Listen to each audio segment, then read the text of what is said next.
तो बच्चों आज हम स्टार्ट करते हैं बायोलॉजी का चैप्टर जेट प्रकरण। ठीक है, जेट प्रकरण किसे कहते हैं इसके बारे में आप लोगों को मैं क्लास में पहले भी पढ़ा चुका हूँ, फिर भी मैं आपको बता दूं जेट प्रकरण का मतलब क्या होता है। जेट प्रकरण का मतलब होता है कि हमारे जीवन में ऐसी क्रियाएं जो हमें जीवित रखने में सहायक होती हैं। जैसे कि आपकी डेफिनेशन दिए, जीवधारियों द्वारा प्रतिपादित वे क्रियाएं जो उनके जीवन के अनुरक्षण के लिए आवश्यक होती हैं, क्या कहलाती हैं? जेट प्रकरण कहलाती हैं। जैसे कि अब आप मान लीजिए अगर आपको जिंदा रहना है तो खाना तो खाना ही होगा, सांस भी लेनी होगी, पानी भी पीना होगा, तो ये सब क्या हो गया? जेट प्रकरण। जितनी भी क्रियाएं आपकी होती है कौन सी क्रिया कहलाती हैं? जेट प्रकरण। तो इंसान के जीवित रहने के लिए जो क्रियाएं होती है उनको हम जेट प्रकरण कहते हैं। जैसे कि मनुष्य में पोषण, श्वसन, परिवहन, उत्सर्जन, नियंत्रण एवं समन्वय आदि। सबसे पहले हम पढ़ेंगे इसके अंदर पोषण। पोषण क्या होता है? पोषण को हम बोलते हैं न्यूट्रिशन इंग्लिश में। ठीक है, और न्यूट्रिशन का मतलब हो गया कि हम जो भोजन लेते हैं उस भोजन के अंदर हमारे जो बॉडी को फायदा पहुंचाने वाले तत्व होते हैं वो सब पोषण की लिस्ट में आ जाते हैं। ठीक है, जैसे कि विटामिन, प्रोटीन, वसा, आपको कैल्शियम, दूध में क्या मिलता है आप लोगों को? कैल्शियम। तो ये सब क्या है? ये आपके पोषण का पार्ट है। ठीक है, बॉडी को आपको इन सब की सख्त जरूरत है, तो आप क्या करते हैं? खाना खाते हैं, इसीलिए हेल्दी लेते हैं। अब आप लोगों से पूछा जाता है, क्वेश्चन आता है कि पोषण हमारे लिए क्यों आवश्यक है? तो क्यों आवश्यक है कौन बताएगा?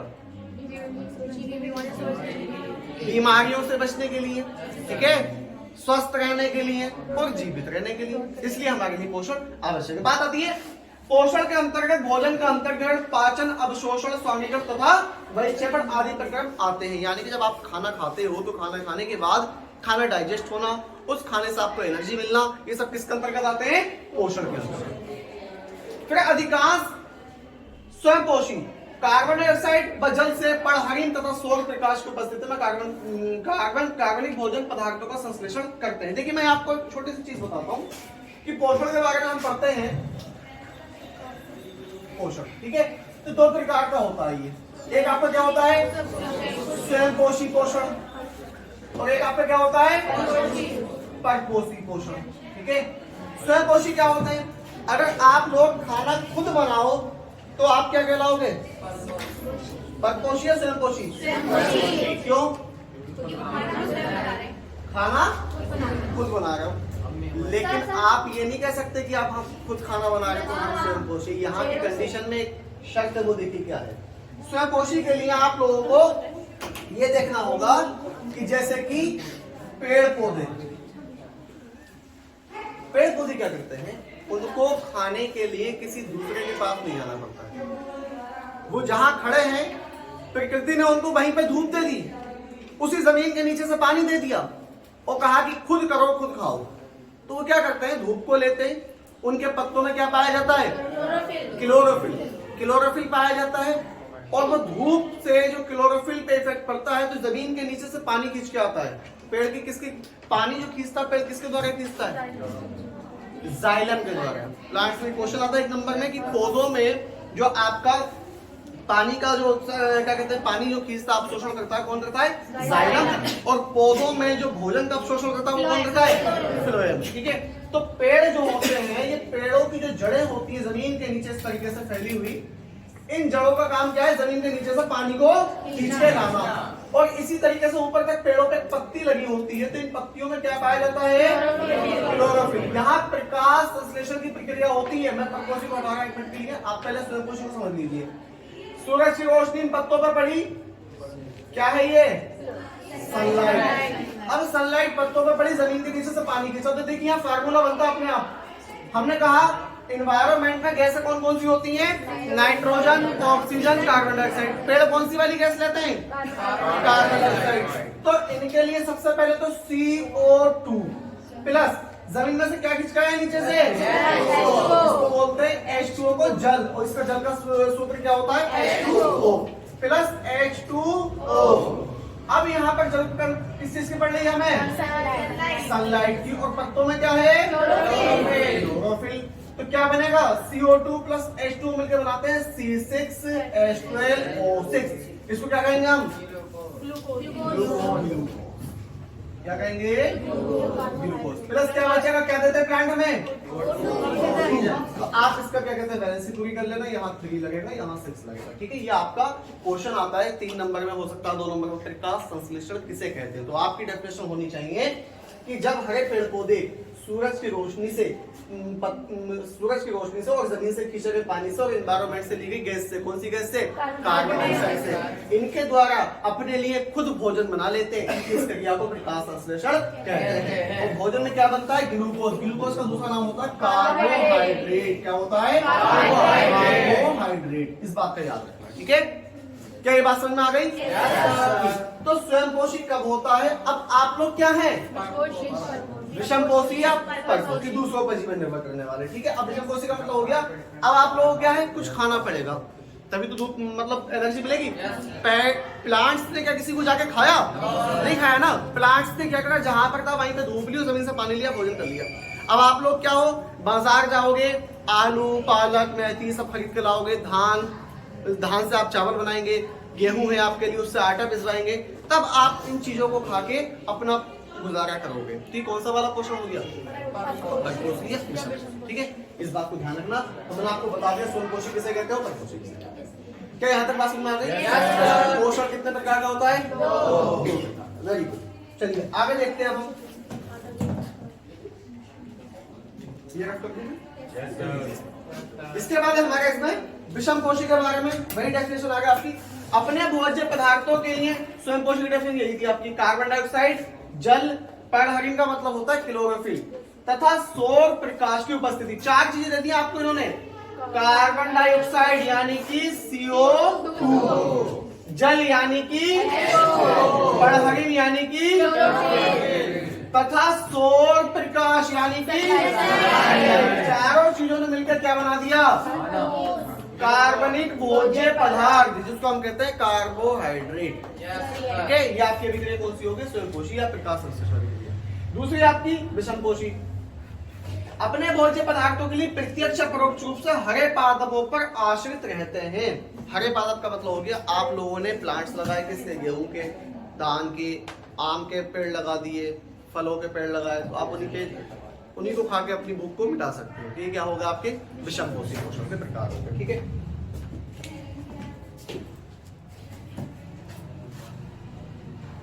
इसके बाद नेक्स्ट देखिए क्या है?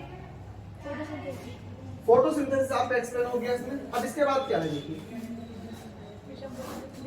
हरे पौधे प्रकाश संश्लेषण आपकी अभी बता दें प्रकाशन कैसे होता है। ठीक है, इसके बाद विषमपोषी को 3 समूहों में वर्गीकृत किया जा सकता है। कौन कौन से 3 समूह है? नंबर 1 आपका कौन सा है? मृतपोषी, नंबर 2 और नंबर 3। अब मृतपोषी किसे कहोगे? मृतपोषी का मतलब हो गया ऐसे जीव जो मरे हुए जीवों को खा करके अपना पोषण ले लेते हैं, जैसे कि गिद्ध।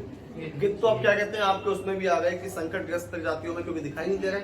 और गिद्धों के खत्म होने का एक सबसे बड़ा रीजन क्या है मालूम है?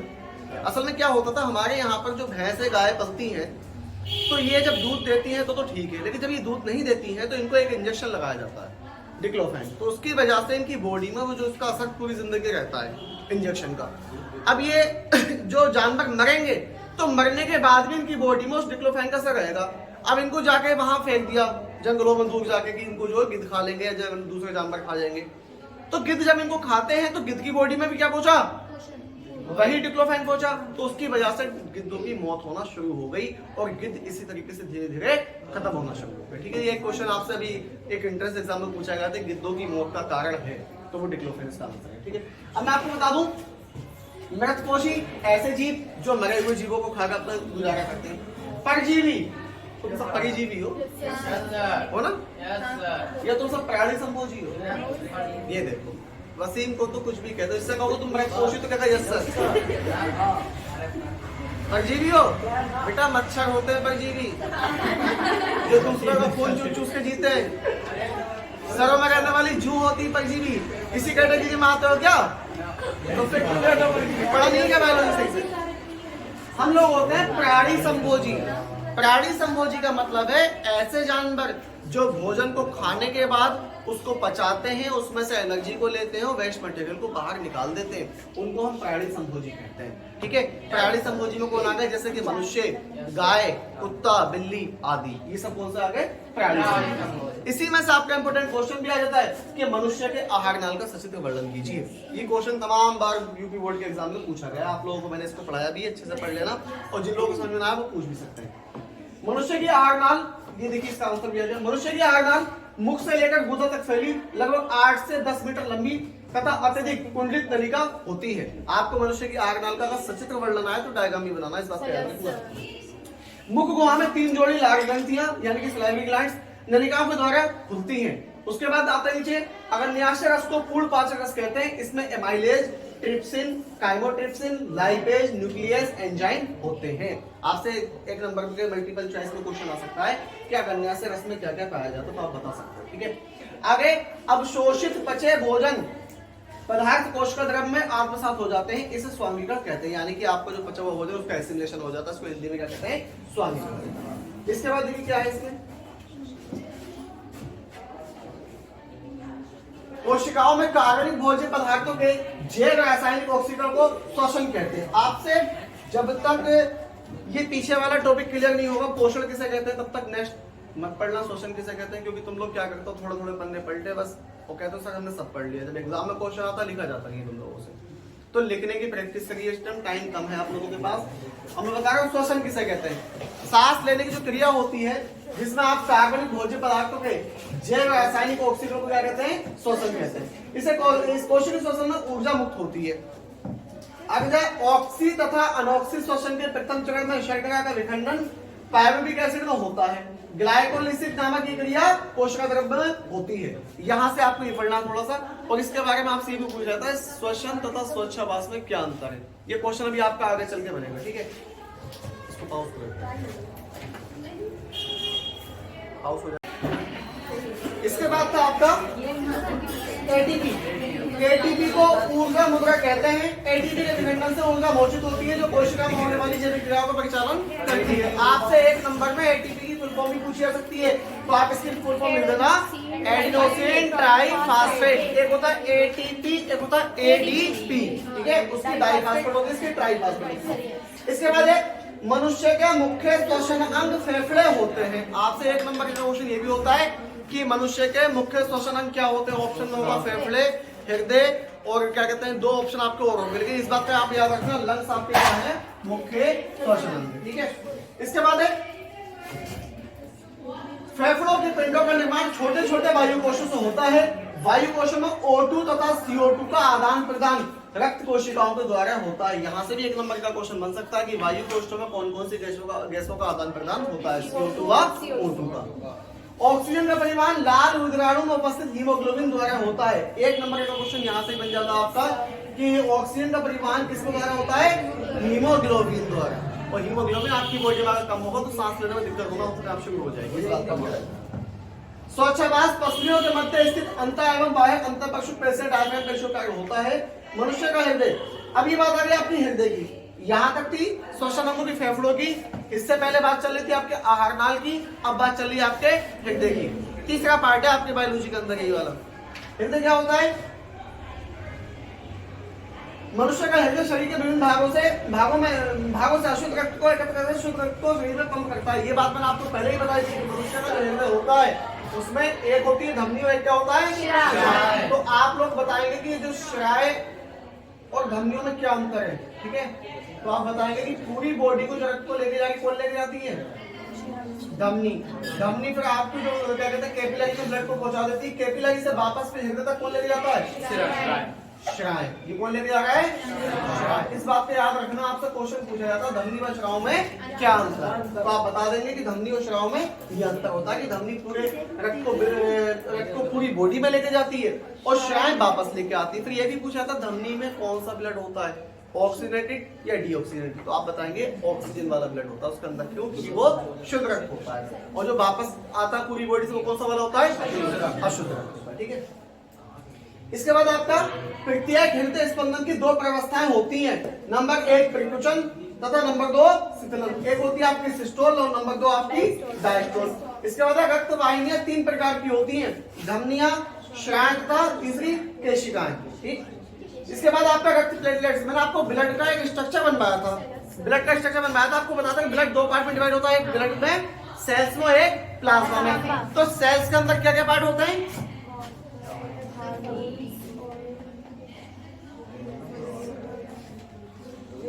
सेल्स के अंदर आपको मैंने बताया था आरबीसी, डब्ल्यूबीसी और प्लेटलेट्स। ठीक है, और आपके प्लाज्मा के अंदर कौन कौन से पार्ट होते हैं? नहीं मालूम? एक बार नोट्स खोल के भी देख ले, तो यहाँ से पढ़ने के बाद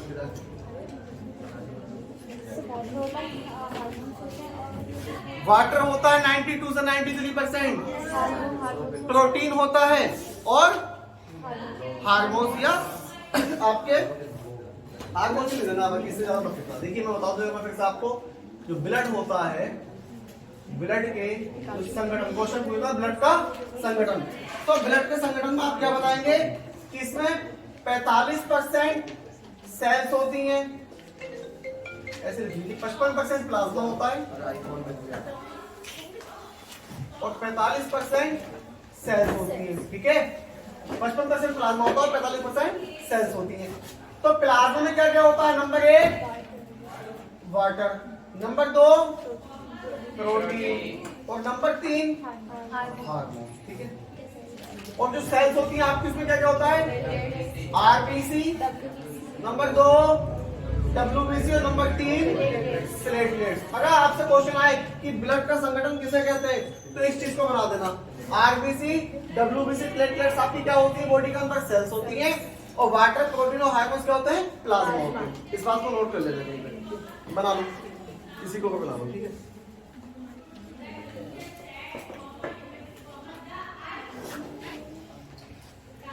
नेक्स्ट आपका इसके बाद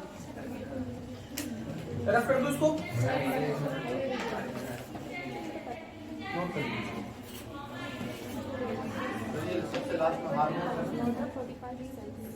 क्या हुआ? हाँ नोट करो, देखो सबसे लास्ट में हार्मोन्स है।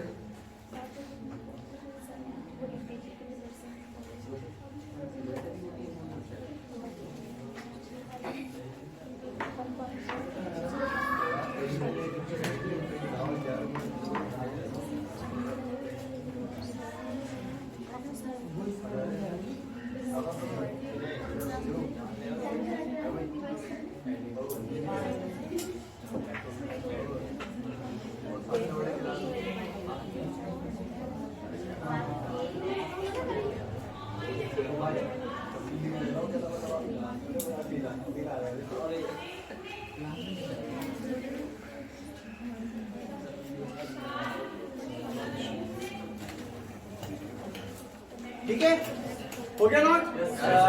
चलिए इसके आगे है रक्त प्लेटलेट्स। प्लेटलेट्स क्या काम करता है?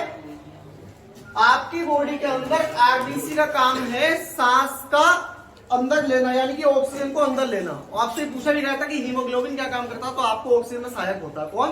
हीमोग्लोबिन। और हीमोग्लोबिन किसमें पाया जाता है? आरबीसी। और डब्ल्यूबीसी क्या होता है? इसको बोलते हैं भक्षण कोशिकाएं। भक्षण का मतलब हमारी बॉडी के अंदर जो हमारा इम्यून सिस्टम होता है, उस इम्यून सिस्टम में हमारी आरबीसी डब्ल्यूबीसी होती है। जैसे ही कोई बॉडी हमारी, जैसे कोई मतलब बाहर से आने वाला एंटीजन हमारी बॉडी में एंटर करता है, यानी कोई ऐसी कोशिका सेल जो हमें नुकसान पहुंचाने वाली है, जैसे कि वायरस, मान लीजिए जुकाम का वायरस हो गया आपका, ठीक है, इन्फ्लुएंजा वायरस हो गया, तो हमारी बॉडी का जो इम्यून सिस्टम होता है उसको पहले से वही मार देता है। और अगर इम्यून सिस्टम कमजोर होगा तो आपके बॉडी में एंटर करते ही कोई ना कोई वायरस आपको बीमार करना शुरू कर देगा। और प्लेटलेट्स का काम क्या होता है? प्लेटलेट्स ब्लड का थक्का जमाने का काम में आता है। ये बात आप याद रखना, क्योंकि क्वेश्चन पूछा था रक्त का थक्का जमाने में कौन सा तत्व काम में आता है? आरबीसी, डब्ल्यूबीसी या प्लेटलेट्स? तो ऑप्शन होगा आपका प्लेटलेट्स। अब प्लेटलेट्स का काम क्या होता है? जिन लोगों में प्लेटलेट्स की कमी हो जाती है, तो फिर आपने देखा होगा डेंगू की वजह से भी हो जाता है ऐसा, ठीक है, टाइफाइड की वजह से हो जाता है। और दूसरी बात ये, एक बीमारी होती है जिसमें रक्त का थक्का नहीं जमता, उसका नाम क्या है? कौन बताएगा? रानी का नाम तो याद है, बीमारी का नाम बताओ ना। हीमोफीलिया नाम बताया था? याद आ गया? हीमोफीलिया होता है। हीमोफीलिया में क्या होता है कि इंसान के अगर चोट लग जाए तो उसकी बॉडी से ब्लड निकलता रहेगा, ब्लड नहीं रुकेगा। ठीक, तो हीमोफीलिया जेनेटिक डिजीज होती है, जन्म से होती है, किसी को भी होती है, तो याद रखते हैं इस बारे में।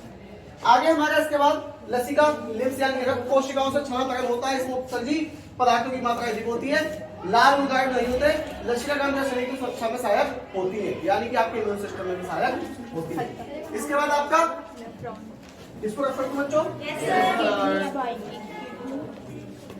फिर आपका जल एवं खनिजों का परिवहन, ये आपका क्वेश्चन आ गया। मैंने अभी आपसे पूछा था कि जल का परिवहन किसके द्वारा होता है? जाइलम के द्वारा होता है। इस प्रक्रिया को रसारोहण कहते हैं। 1 नंबर का क्वेश्चन है, 2 नंबर का क्वेश्चन है रसारोहण किसे कहते हैं, तो आप कहेंगे कि पौधों में जल या खनिज पदार्थों का परिवहन जाइलम के द्वारा होता है और इस क्रिया को रसारोहण कहते हैं। रसा का मतलब हो गया रस और रोहण का मतलब हो गया ट्रांसफर होना, ठीक है। आगे ये जल अणुओं के मध्य ससंजन बल कौन सा? कोहेसिव फोर्स तथा बाष्पोत्सर्जन घर्षण यानी कि ट्रांसपायरेशन पुल के फलस्वरूप होता है। इस बात को भी याद रखना। पत्तियों से कार्बनिक भोज्य पदार्थों का परिवहन घुलनशील अवस्था में फ्लोएम के द्वारा अधिक सांद्रता वाले स्थान से कम सांद्रता वाले स्थान की ओर होता है। ये आपका एंट्रेंस एग्जाम का जीआईसी जैसे आपके एग्जाम होता है ना एंट्रेंस, उसमें क्वेश्चन पूछा गया था कि पत्तियों से कार्बनिक भोज्य पदार्थों का परिवहन घुलनशील अवस्था में फ्लोएम के द्वारा, किसके द्वारा? अधिक सांद्रता वाले स्थान से कम सांद्रता वाले स्थान की ओर होता है। और एक ऑप्शन में था कम सांद्रता वाले स्थान से अधिक सांद्रता वाले स्थान की ओर होता है। तो ऑप्शन कौन सा वाला सही होगा आपका? अधिक सांद्रता वाले स्थान से कम सांद्रता वाले स्थान की ओर होता है। आगे आपका उपापचय क्रियाओं के फलस्वरूप बने नाइट्रोजन युक्त वर्ज्य पदार्थों के निष्कासन को उत्सर्जन कहते हैं। अब आपसे क्वेश्चन ही पूछा था उत्सर्जन किसे कहते हैं, ठीक है। तो आपकी बॉडी में कुछ ऐसे पार्ट्स पाए जाते हैं जिनको हम उत्सर्जी अंग कहते हैं, जैसे कि किडनी। किडनी क्या है? नेफ्रॉन क्या है? सब उत्सर्जी अंग है, ठीक है। क्यों? क्योंकि हमारी बॉडी के अंदर जो ऐसे वेस्ट मटेरियल कलेक्ट हो जाते हैं जिनको बॉडी से बाहर निकालने में सहायक होते हैं, वो हमारे उत्सर्जी अंग कहलाते हैं। मनुष्य की त्वचा यानी कि ये स्किन, बॉडी जो होती है हमारी ऊपर से दिखाई दे रही है स्किन, ये भी हमारा एक तरीके से उत्सर्जी अंग है। क्यों? क्योंकि जब हमें पसीना आता है तो इसी के द्वारा बाहर निकलता है और पसीना एक तरीके से वेस्ट मटेरियल है, तो हमारा ये क्या होगा? उत्सर्जी अंग। इसके बाद है मनुष्य में मुख्य उत्सर्जी अंग वृक्क होते हैं, मुख्य जो होते हैं वो किडनी होती है। आपसे जैसे पूछा गया था कि मनुष्य में मुख्य श्वसन अंग कौन से होते हैं? फेफड़े। मतलब श्वसन अंग की बात की तो किडनी बोल रहे हो, और मुख्य उत्सर्जन अंग की बात करोगे तो क्या होंगे? किडनी। आगे वृक्क की संरचनात्मक इकाई वृक्क नलिकाएं प्यूरिफाइंग ट्यूबुलर नेफ्रॉन होती है। आपसे पूछा था नेफ्रॉन किसे कहते हैं, तो वृक्क की संरचनात्मक इकाई को नेफ्रॉन कहते हैं। लाखों की संख्या में पाए जाते हैं मनुष्य की क्या कहते हैं? किडनी के अंदर।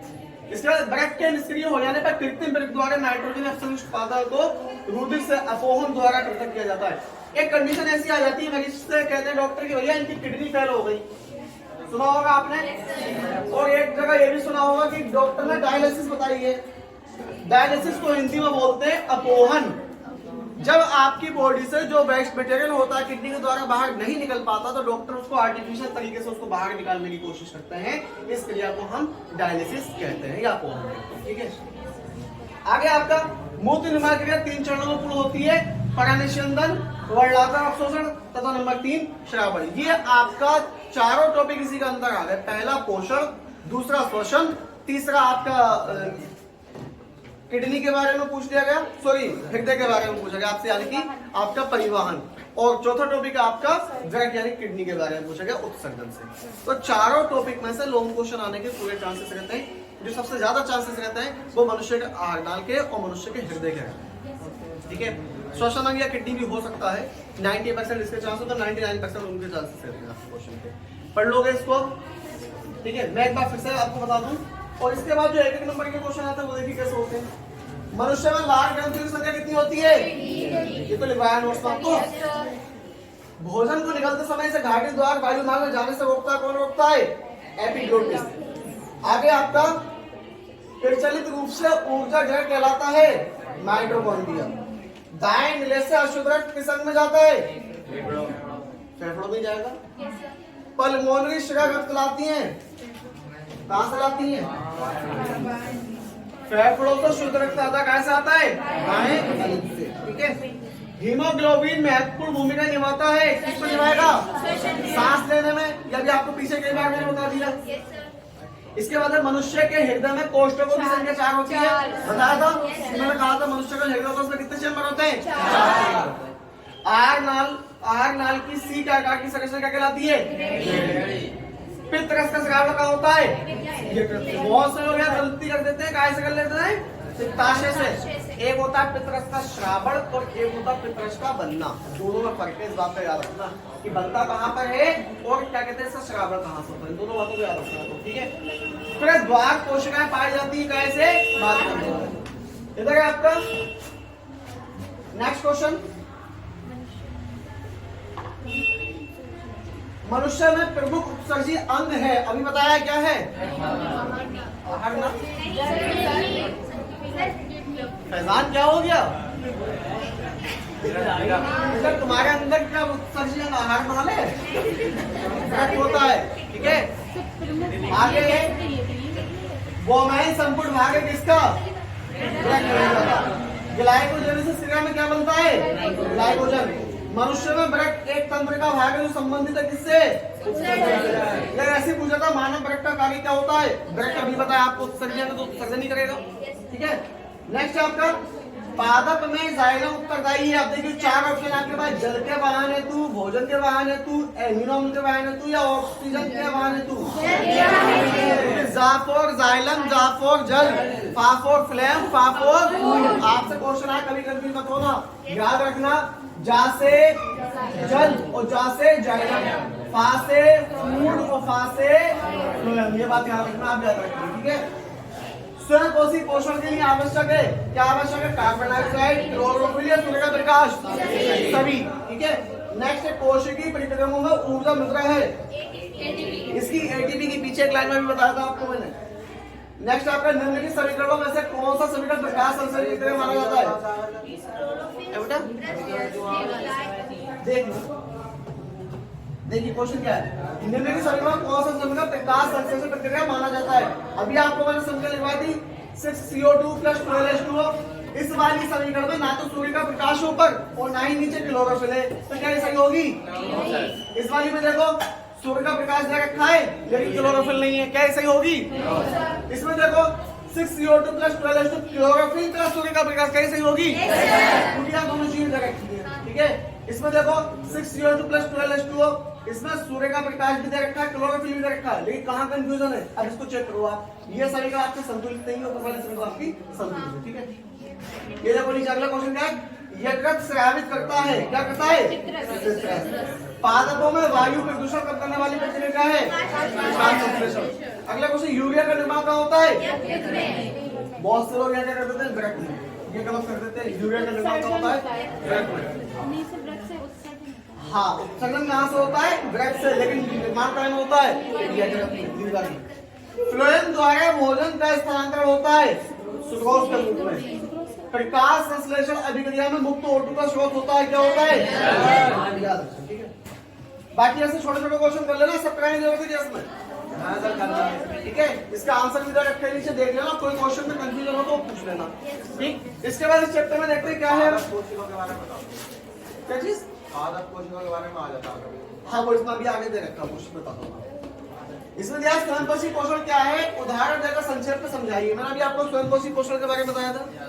ठीक है, किसे कहते हैं स्वयंपोषी पोषण, प्रकाश संश्लेषण की अभिक्रिया ही आपकी स्वयंपोषी पोषण कहलाती है, जिसमें पौधे कार्बन डाइऑक्साइड, जल व सूर्य के प्रकाश और क्लोरोफिल के द्वारा भोजन का निर्माण करते हैं। ठीक है, ये आपकी पूरी अभिक्रिया दे रखी है, और यहाँ पर आपका एक वो रिएक्शन लिखने के लिए आएगी 6CO2 + 12H2O। आगे देखिए, तालाब में जहां जलीय पौधे अधिक होते हैं, जल की सतह पर बुलबुले उठते दिखाई देते हैं, क्यों, ऐसा क्यों होता है, ऐसा क्वेश्चन पूछा गया था 2018 में। तो दिन के समय जलीय पौधों में प्रकाश संश्लेषण क्रिया होती है, इस क्रिया में O2 सह उत्पाद के रूप में मुक्त होती है, जल की सतह पर बुलबुलों के रूप में निकलती प्रतीत होती है, इसलिए आपको बुलबुले उठते हुए दिखाई देते हैं। ये पूछा जाता है रंध्र क्या है, स्टोमेटा, इसके बारे में पूछा जाता है। स्टोमेटा जो होता है आपका पत्तियों में पाया जाता है, काजू के डिजाइन का होता है। ठीक है, आप देखोगे कुछ इस तरीके से आपको स्टोमेटा दिखाई देगा। ठीक है, ये स्टोमेटा होता है। इसका काम क्या होता है, दिन में जब प्रकाश संश्लेषण अभिक्रिया होती है तो इनमें से ऑक्सीजन बाहर आती है और CO2 को ये अंदर लेते रहते हैं। स्टोमेटा खुलने का और बंद होने का काम करते हैं। जैसे प्रकाश संश्लेषण क्रिया होगी वैसे स्टोमेटा खुल जाएगा, ऑक्सीजन में से बाहर निकलना शुरू हो जाएगी और ऑक्सीजन अंदर आना शुरू हो जाएगी। इसका डायग्राम इधर रखा होगा, देखिए दिया है। पादपों के हरे भागों, विशेष रूप से पत्तियों की सतह पर पाए जाने वाले छिद्र जो होते हैं रंध्र कहलाते हैं। छेद होते हैं पत्तियों की सतह पर छोटे छोटे। दो विशिष्ट रक्षक कोशिकाएं गार्ड सेल से जरा प्रत्येक रंध्र स्टोमा पादपों के लिए निम्न प्रकार उपयोगी है। किस किस काम में आता है स्टोमेटा? नंबर 1, रंध्र गैसीय विनिमय में सहायक।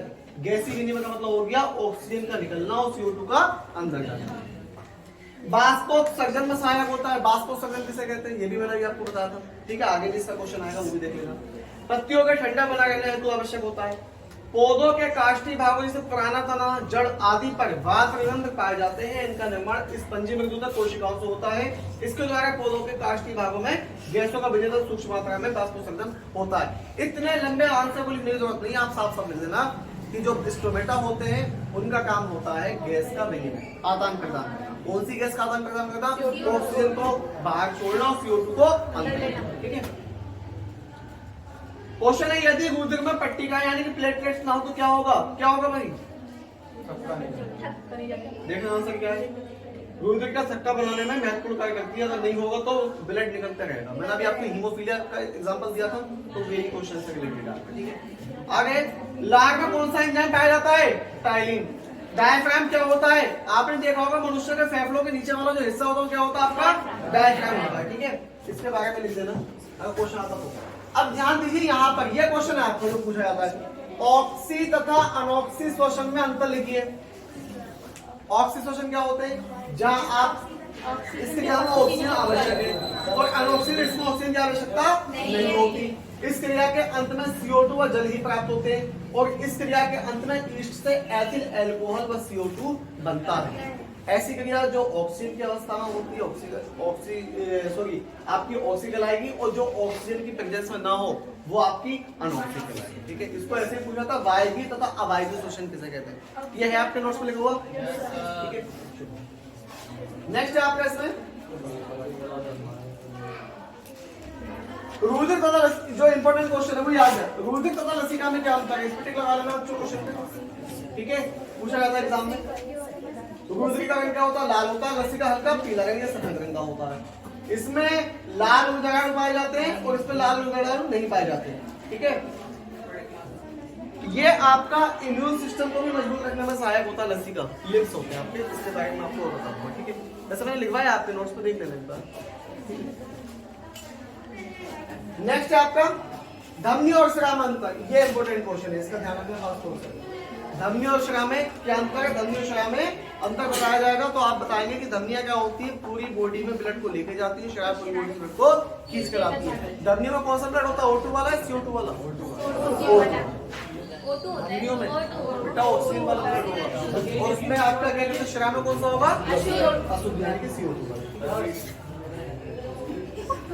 आगे बाष्पोत्सर्जन आ गया। पौधों के बाह्य भागों यानी कि पत्तियों से जल वाष्प में होने वाली जलहानि को बाष्पोत्सर्जन। आपसे क्वेश्चन पूछा है बाष्पोत्सर्जन किसे कहते हैं, तो आप साफ साफ आंसर देना। जो पत्तियां होती हैं, पत्तियां जब धूप में उसमें से पानी वाष्प बन के बाहर निकलता है, इस क्रिया को बाष्पोत्सर्जन कहते हैं। बाष्प का मतलब हो गया, वाष्प कैसे बनेगी? पानी से, और सर्जन का मतलब आ गया उत्सर्जन से। पत्ती में से पानी का भाप बन के निकल जाना ही बाष्पोत्सर्जन कहलाता है।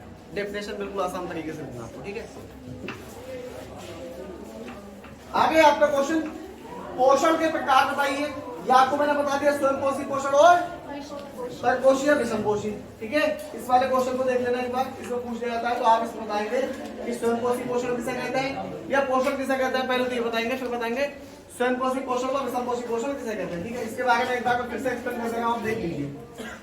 पोषण में आपसे पूछा जाएगा तो आप कहेंगे वे समस्त क्रियाएं जिनकी सहायता से जीवधारी भोज्य पदार्थ को ग्रहण करके कोशिकाओं को उपयोगी बनाना पोषण कहलाती है। और ये दो प्रकार का होता है, ऑटोट्रोफिक न्यूट्रिशन और हेटरोट्रोफिक न्यूट्रिशन।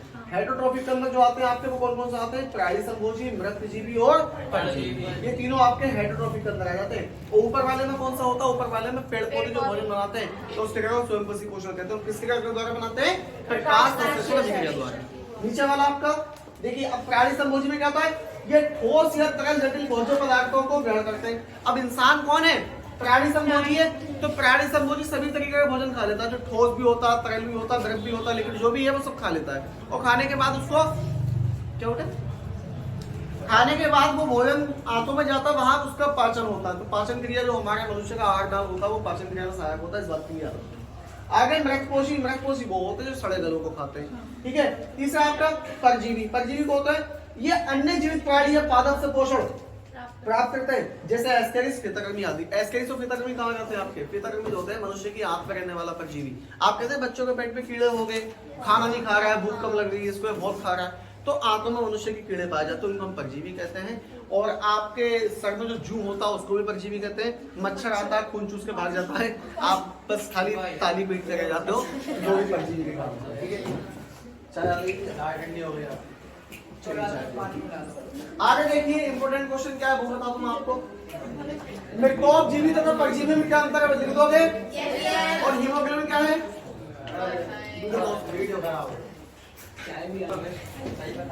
चल रहा ना, ठीक है। अब हम देखते हैं क्वेश्चन क्या है हमारे पास। ये आपका इंपोर्टेंट क्वेश्चन है एग्जाम के लिए। यहाँ से मनुष्य के पाचन तंत्र या आहार नाल का सिस्टम वर्णन कीजिए।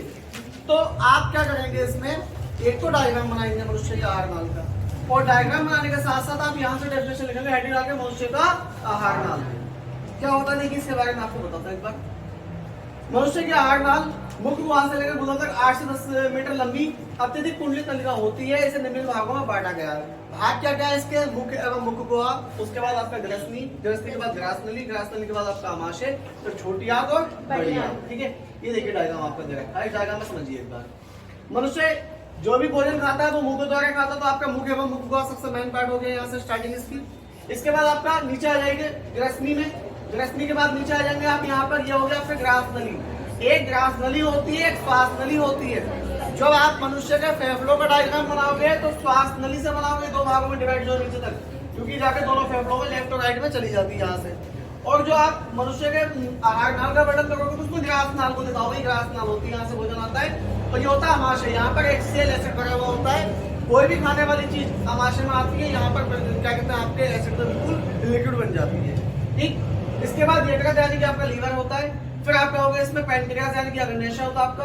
फिर छोटी आंत, ग्रहणी यहाँ से। देखिए सी टाइप से आपका क्वेश्चन में सी टाइप में किसका आकार होता है, तो सी टाइप किसका हो गया? ग्रहणी का।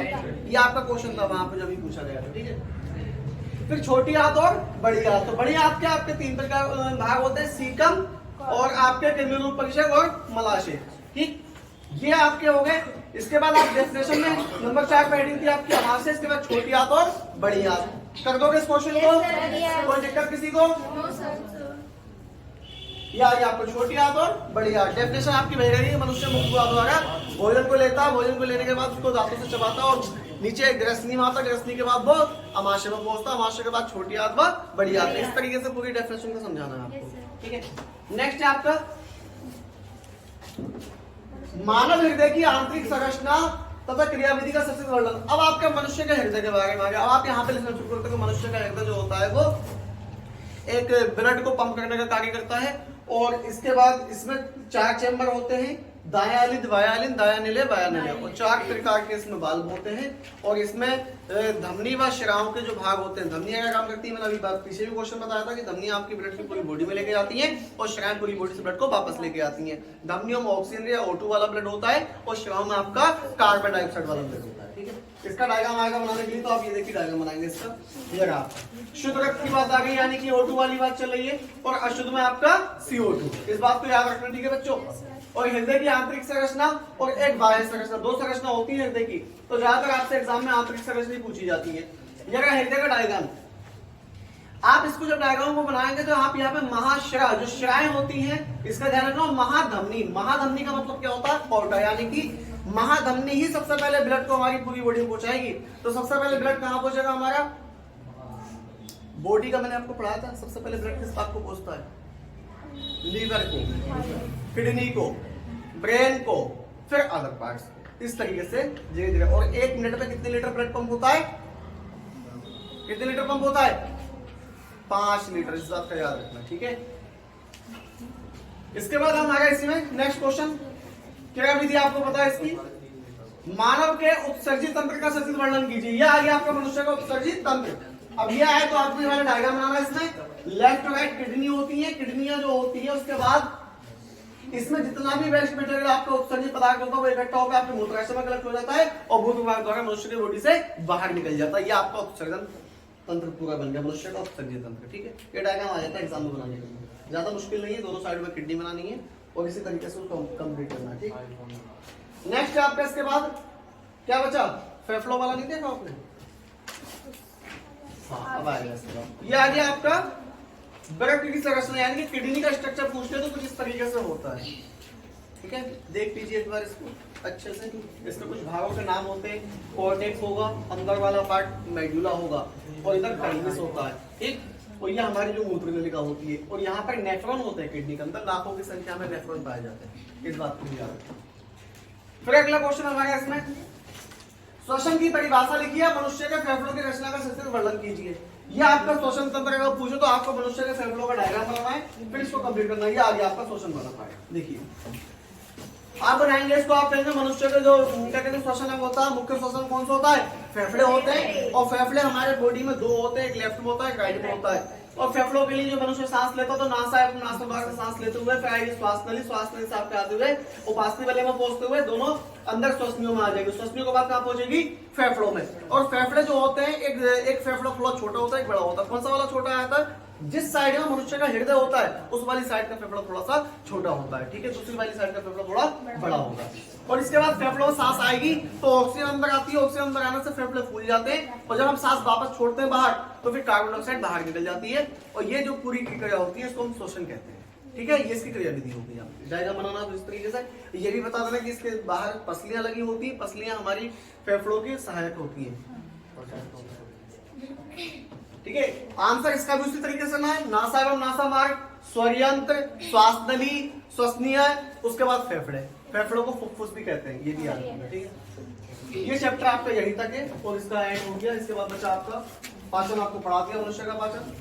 बाकी इसमें कुछ छोटा मोटा कोई क्वेश्चन हो तो देख लेना। ठीक, हाँ ये था रुद्रिका संगठन। मैंने आपको अभी बताया था रुद्रिका संगठन के बारे में, आप लिख लिया था। ये संगठन क्या होता है, प्लाज्मा पाया जाता है 45% और 55% आपकी सेल्स पाई जाती है। इस तरीके से मैंने आपको बताया था, आरबीसी, डब्ल्यूबीसी, प्लेटलेट्स। ठीक है, ब्लड क्या होता है, एक तरह संयोजित ऊतक है। एक नंबर में क्वेश्चन आता है एक बार एग्जाम में कि ब्लड क्या है, सेल्स है या ऊतक है या आपका टिश्यू, मतलब इस तरीके से क्वेश्चन होता है। क्या होता है, ऊतक। कौन सा, कनेक्टिव टिश्यू, यानी कि सेल्स एक दूसरे से आपस में जोड़े रखता है।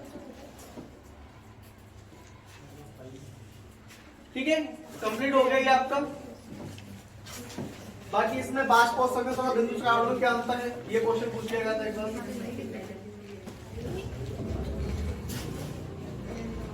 बाष्पोत्सर्जन किसे कहते हैं बता दिया जी। ठीक है, नेक्स्ट चैप्टर हमारे कौन सा है, जीव जनन कैसे करते हैं। ये पढ़ाया था मैंने आपको, नहीं पढ़ाया बच्चों, पढ़ाया है। क्या क्या पढ़ाया है इसमें, सब कुछ पढ़ाया है। चलिए बाकी कल पढ़ाते हैं सारे चैप्टर। Thank you sir. आज कौन सा टॉपिक होगा हमारा, इस टॉपिक के बारे में पहले ही पढ़ा है। जनन किसे कहते हैं, जन्म देने की क्रिया को। कोई भी जीव अपने समान जब किसी भी जीव को जन्म देता है तो उस क्रिया को हम क्या कहते हैं, जन्म। जन्म के बारे में पहले ही पढ़ाया मैंने आप लोगों को। जन्म कितने प्रकार का होता है, कौन कौन सा, लैंगिक व एक होगा आपका सेक्सुअल रिप्रोडक्शन और एक सेक्सुअल और असेक्सुअल। देखिए जन्म दो प्रकार का होता है और यहाँ जो हमें पढ़ना है सबसे पहले हम ये पढ़ेंगे लैंगिक जन्म किसे कहते हैं। जब जन्म में दो जनकों की आवश्यकता हो, नर व मादा। यहाँ आप लिखोगे मेल और फीमेल की आवश्यकता हो। ठीक है, तो कौन सा वाला जन्म होगा, लैंगिक। और जहां पर एक ही जनक की आवश्यकता हो वहां कौन सा होगा, यहाँ पर एक ही जनक की आवश्यकता होती है। ठीक है, कौन सा होगा ये, अलैंगिक। ये किसमें होता है, पेड़ों में। ठीक है, अमीबा में, पैरामीशियम में, यूग्लिना में। ये सेल्स क्या करती है, अपनी बॉडी का एक छोटा सा हिस्सा अलग कर देती है और कुछ समय के बाद उस हिस्से से नया जीव बन जाता है। इस क्रिया को हम क्या कहते हैं, अलैंगिक। इसकी कुछ विधियां होती हैं जो मैंने आपको पहले ही पढ़ाई होंगी। मुकुलन है, ठीक है, बीजाणु जनन है, ठीक, और विखंडन है, पुनर्गोवन है, और एक आपकी आती है अलैंगिक जनन में कायिक जनन। कायिक जनन या कायिक परिवर्तन। कायिक परिवर्तन किसे कहते हैं, हाँ जब किसी कायिक जनन किसमें होता है, पौधों में होता है। और पौधों की क्वालिटी क्या है, या तो किसी पौधे के जड़ से या तने से या पत्ती से, इन तीनों में से किसी भी भाग से नए पौधे का निर्माण होना ही कौन सी क्रिया कहलाता है? कायिक जनन कहलाता है। इतनी बात याद रहेगी। कायिक जनन कितने प्रकार का होता है? कौन कौन सा? एक कृत्रिम कायिक जनन और एक प्राकृतिक कायिक जनन। ठीक है, कृत्रिम में आपके कौन कौन से आ जाते हैं? आप लोग देखते हो कलम लगाना, कौन सा जनन है? कृत्रिम। और प्राकृतिक में आपका आता है, अब आलू है, आलू क्या है आपका? जड़ या तना? तना। कई लोग यहाँ पर एक नंबर में क्वेश्चन में गलत कर देते हैं कि निम्नलिखित में से आलू क्या है? ऑप्शन में होगा जड़, तना, पत्ती या बीज। तो ऑप्शन में आप जड़ लगा देते क्योंकि जड़ में से निकलती है आलू, तो वहां गलत होता है, लेकिन आलू असल में तना होता है। इसका प्यार, ठीक है। तो ये आपका यहाँ तक चैप्टर मैंने पढ़ाया आपको। चलिए अब स्टार्ट करते हैं, हम देखते हैं रिवीजन में क्या क्या देगा। तो सबसे पहले देखते हैं हम समस्त जीवधारी अपनी प्रजाति की निरंतरता की क्या करते हैं? जनन। आपसे पूछा था जनन होता क्यों है? जनन इसलिए होता है कि मान लीजिए पहले ये देखा जाए कि क्या पहले 1000 साल पहले कोई जीव था पृथ्वी पे, और वो 1000 साल पहले था और आज भी है, तो किस वजह से है? जनन की कंडीशन में है। अगर बहुत से जीव जनन नहीं करेंगे तो उनकी प्रजाति समाप्त हो जाएगी। जीवधारी में पाए जाने वाले डीएनए जीव का विकल्प का एक ब्लूप्रिंट तैयार करते हैं। डीएनए में प्रतिकृति सृजन की क्षमता होती है। अब आपको इसमें डीएनए के बारे में ही पढ़ना है, ठीक है। आगे अलैंगिक जनन एक जनक द्वारा होता है। ये आपका एक नंबर का क्वेश्चन भी है, इसमें पूछ दिया जाता है कि निम्नलिखित में से कौन सा जनन एक जनक द्वारा होता है? तो अलैंगिक कैसा होगा? एक। और लैंगिक दो के द्वारा। डीएनए की फुल फॉर्म क्या होती है? Deoxyribose nucleic acid. ठीक है, मैंने कल भी लिखवाई थी डीएनए की फुल फॉर्म, और ये भी बताया था कि डीएनए में से अगर आरएनए की फुल फॉर्म पूछते तो खाली राइबोज न्यूक्लिक एसिड। ठीक है, डी का मतलब डीऑक्सी। आगे जीवों में अलैंगिक जनन, अलैंगिक जनन की कुछ विधियां आपकी कौन कौन सी है? विखंडन, बहुखंडन, मुकुलन, बीजाणु निर्माण, विभाजन। विखंडन क्या होता है? जब कोई भी एक कोशिका, मान लीजिए आपकी एक सेल है, ठीक है, इसके अंदर केंद्रक है, कुछ समय के बाद ये दो भागों में बढ़ जाए। दो भागों में बढ़ने से पहले इसका शेप आकार चेंज हो जाएगा और केंद्रक दो भागों में टूट जाएगा। अभी कुछ समय के बाद आप देखोगे एक इधर हो जाएगी, एक इधर हो जाएगी। इस कंडीशन को क्या कहेंगे हम? विखंडन। और विखंडन जो होता है आपको दो तरीके होता है, एक तो द्विखंडन, एक बहुखंडन। द्विखंडन क्या होता है? जब कोशिका दो भागों में बढ़ गई तो कौन सा खंडन हो गया? अगर यही कोशिका आपकी इसका केंद्रक, मान लीजिए केंद्रक है, कुछ समय के बाद केंद्रक 3 से 4 भागों में बढ़ जाता है, तो कोशिका कितने भागों में बढ़ेगी? 1 2 3 4 5 कितने भागों में बढ़ सकती है? अब इस बारे में क्या कहोगे आप? बहुखंडन। ठीक है, इस बात का याद रखना। क्वेश्चन अगर आ जाए द्विखंडन और बहुखंडन में क्या अंतर है, तो आप बताएंगे जब एक कोशिका दो भागों में टूट जाए तो ये द्विखंडन, और एक ही कोशिका दो से ज्यादा भागों में टूट जाए तो बहुखंडन। ठीक है, आगे आपका मुकुलन क्या होता है? मैंने बताया था किसी भी जीव पे अगर छोटा सा बेसिस पे बताया था बर्ड निकल आता है, ये क्या होता है? बर्ड, यानी कि मुकुल। इस मुकुल से कुछ समय के पश्चात एक नया जीव बन जाएगा। इस कंडीशन को क्या कहेंगे? मुकुलन कहेंगे। आगे अनेक जीवों में कायिक शरीर के क्षतिग्रस्त हो जाने पर जीवधारी के छत्रावों से नए जीव का विकास हो जाता है। अभी आपने कहा था, वसीम जैसे कहा था पुनरुद्ध भवन, तो पुनरुद्ध भवन का क्या मतलब होता है? डेफिनेशन आपको ना आइडिया आपकी हेडिंग है पुनरुद्ध भवन, इसको तोड़ लो। पुन का मतलब पुनः, और भवन का मतलब किसी चीज का निर्माण होना। तो किसी भी जीव का क्षतिग्रस्त भाग, क्षतिग्रस्त का मतलब होता है नुकसान होने वाले हिस्से का। जैसे छिपकली की पूंछ, छिपकली की पूंछ मान लीजिए आप उसको मारने की कोशिश करते हैं, पूंछ टूट जाती है। जब पूंछ टूटेगी तो कुछ समय के बाद छिपकली की पूंछ अपने आप दोबारा आ जाती है। इस कंडीशन को हम कहते हैं रीजनरेशन, यानी कि पुनरुद्ध भवन। ठीक है, आगे कायिक प्रवर्धन, पौधों के कायिक भागों, कौन कायिक भाग कौन कौन से होते पौधे के अंदर? आपके पास ब्रैकेट में रखा जड़, तना, पत्ती पर उपस्थित कलिकाओं से संतति पौधे बन जाते हैं। संतति का मतलब क्या होता है? संतान। ठीक है, पौधे बन जाते हैं। ये प्राकृतिक तथा कृत्रिम प्रकार से होता है। ये दोनों तरीके से हो सकता है। अभी मैंने आपको रिवीजन में बताया था कि कृत्रिम और प्राकृतिक दो प्रकार का कायिक जनन होता है। आगे है लैंगिक जनन में, अभी तक हम अलैंगिक की बात कर रहे थे, यहाँ से हम क्या पढ़ रहे थे? अलैंगिक जनन। अब यहाँ से क्या आ गया हमारा?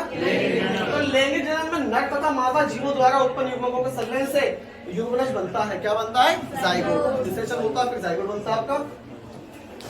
युग्मनज से भ्रूण जनन द्वारा नए जीव का विकास होता है। आगे जो आपको पुष्पी पादपों में जनन हेतु, अभी मैंने आपको पीछे पुष्पी संरचना बताई थी। अगर पुष्पी संरचना आपको पढ़ना तो YouTube पे एक वीडियो पड़ी हुई है, वहां लिखा हुआ भी बीएड क्या कहते हैं टीचिंग क्लास के लिए, वैसे तो बीएड वालों के लिए वो वीडियो, लेकिन आप लोग भी पढ़ लेना उसको, क्योंकि आपके सिलेबस में भी है। वहां आप खोलोगे 7-8 मिनट की वीडियो में पुष्प पे मैंने एक फ्लोवर हाथ में लेकर पूरा डायग्राम समझाया, वीडियो आपको पूरी समझ आ जाएगी, क्लास 12 वालों के लिए भी 10 वालों के लिए भी।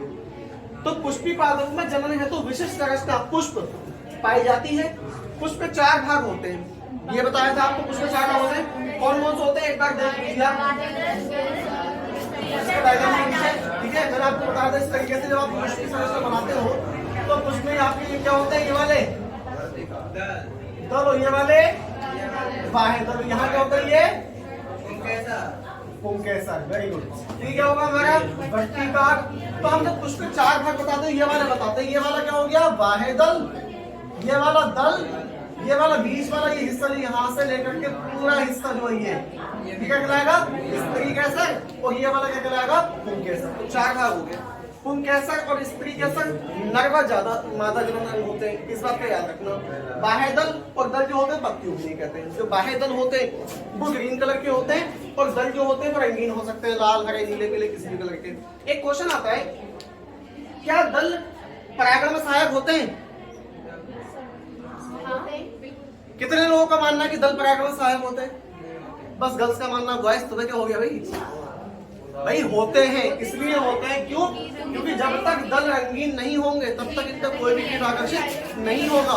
इनके रंग को देख करके इन पर मधुमक्खियां या तितलियां आकर बैठती है, हवा से हो जाते हैं, वो स्वयं परागण होता है। अब हवा से एक फूल 1 मीटर दूर है, 10 मीटर दूर है, तो हवा से नहीं हो सकता ना उसमें, उसके लिए तो तितलियों का या किसी दूसरे कीट का होना जरूरी है।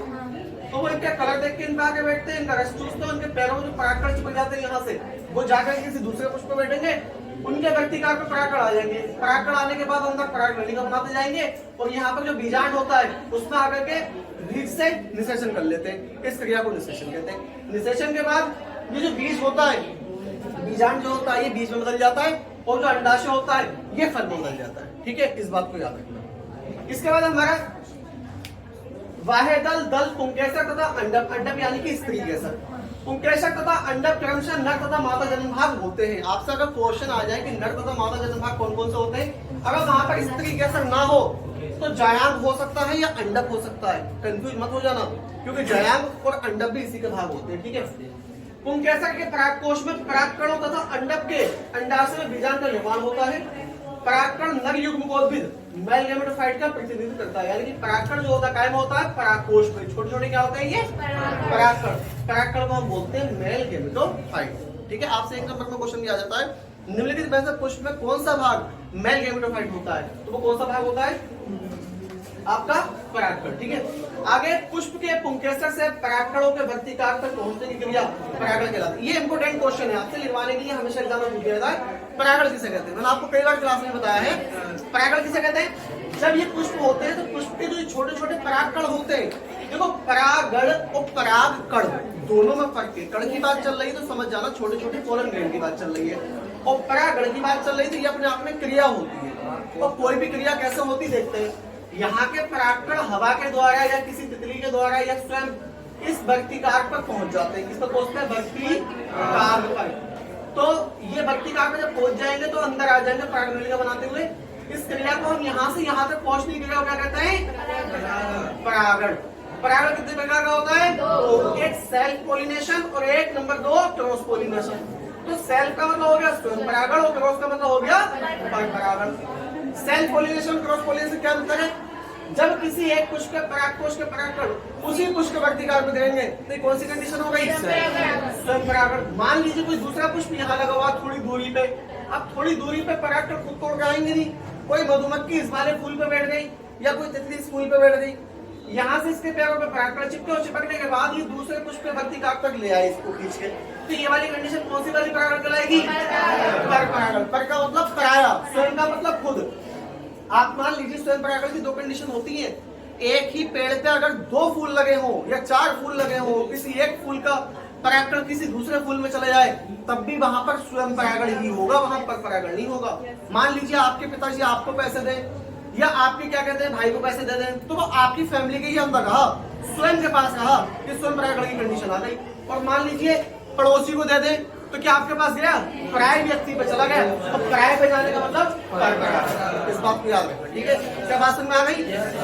आगे देखिए, निषेचन के फलस्वरूप को बीजांड से बीज बनता है। यहाँ एक नंबर का क्वेश्चन फिर आ गया आपका कि निषेचन के बाद बीजांड से क्या बनता है?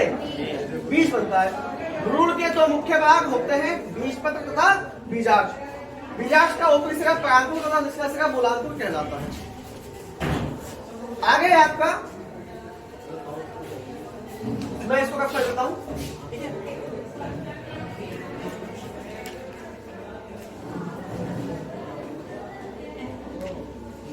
मानव के नर जनन अंगों के अंतर्गत वृषण, शुक्रवाहिनी, मूत्रमार्ग तथा शिश्न आते हैं। प्रोस्टेट ग्रंथि, शुक्राशय ग्रंथियां जनन में सहायक होती है। मैंने आपको नर जनन तंत्र व मादा जनन तंत्र पढ़ाया था, ठीक है। आगे है आपका मानव के नर जनन। आपसे ये क्वेश्चन का आता है कि मानव के नर जनन तंत्र का सचित्र वर्णन कीजिए, तो आपको खाली चित्र बनाना होता है, लिखवाता नहीं है उसमें, ठीक है। या फिर स्त्री यानी कि क्या कहते हैं आपका फीमेल रिप्रोडक्टिव सिस्टम के बारे में पूछ लिया जाता है। तो अगर दोनों को डायग्राम पूछता तो आगे डायग्राम में मैं आपको डायग्राम दिखाऊंगा, इसी में पीडीएफ में हमारे पास, वो आपको बता दूंगा कि बनाने के लिए आया तो 3-4 भागों के नाम लिखना होते हैं उसमें, ठीक है।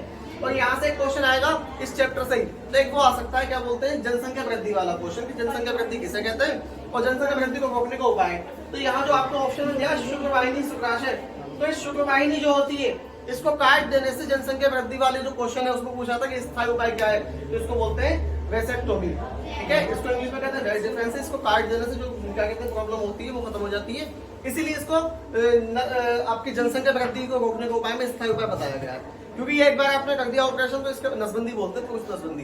ये ऑपरेशन एक बार कर दोगे तो इसके बाद दोबारा ठीक नहीं हो सकता कंडीशन, ठीक है। ये स्थायी उपाय होता है। आगे है हमारे, देखते हैं इसके बाद क्या है। विषण से स्रावित टेस्टोस्टेरोन के कारण द्वितीयक लैंगिक लक्षणों का विकास होता है। ये शुक्राणु निर्माण में सहायक होता है। मानव के मादा जनन अंगों में, देखो एक क्वेश्चन यहाँ से बना है कई बार एग्जाम में, क्या पूछा गया है, ये पूछा गया है कि मानव के नर जनन अंगों के नाम वृषण, शुक्रवाहिनी, मूत्रवाहिनी तथा शिश्न, और मादा के जनन अंगों के नाम अंडाशय, अंडवाहिनी, गर्भाशय। इस तरीके के नाम अगर ऑप्शन में होंगे, 4 ऑप्शन आपके पास होंगे, 4 में से आप नहीं पहचानना कौन से वाला पुरुष के हैं, कौन से वाले स्त्री के हैं, कौन से इनमें से नहीं है। तो जो नहीं होगा उस पर गलत वाले पे गलत टिक लगाना है आपको, और जो सही होगा सही वाले पे सही टिक लगाना है, ठीक है। इस तरीके पहचानना। आगे है अंडाशय से स्रावित एस्ट्रोजन हार्मोन अंडजनन को प्रेरित करता है। आपको एक चीज और याद रखनी है, यहाँ पुरुष के वृषण से स्रावित हार्मोन का क्या नाम है, टेस्टोस्टेरोन, और अंडाशय से स्रावित हार्मोन कौन सा है, एस्ट्रोजन। तो ये भी पूछ लेता कई बार कि नर जनन तंत्र में कौन से क्या कहते हैं आपके हार्मोन पाए जाते हैं, और मादा में कौन से हार्मोन होते हैं। तो मादा में कौन से होते हैं, एस्ट्रोजन, और पुरुष में कौन से होते हैं, टेस्टोस्टेरोन। इस बात को याद रखना, ठीक है। ये स्त्रियों के द्वितीयक लैंगिक लक्षणों को प्रेरित करता है। सुजाक, सिफिलिस, मत्स्य, वार्स, एड्स आदि यौन संचारित रोग है। इसके बारे में आपको पढ़ाया था। इसमें हेपेटाइटिस बी भी हो सकता है, ये भी अपने आप में यौन संचारित रोग है, ठीक है। आगे देखते हैं क्या है इसके बाद।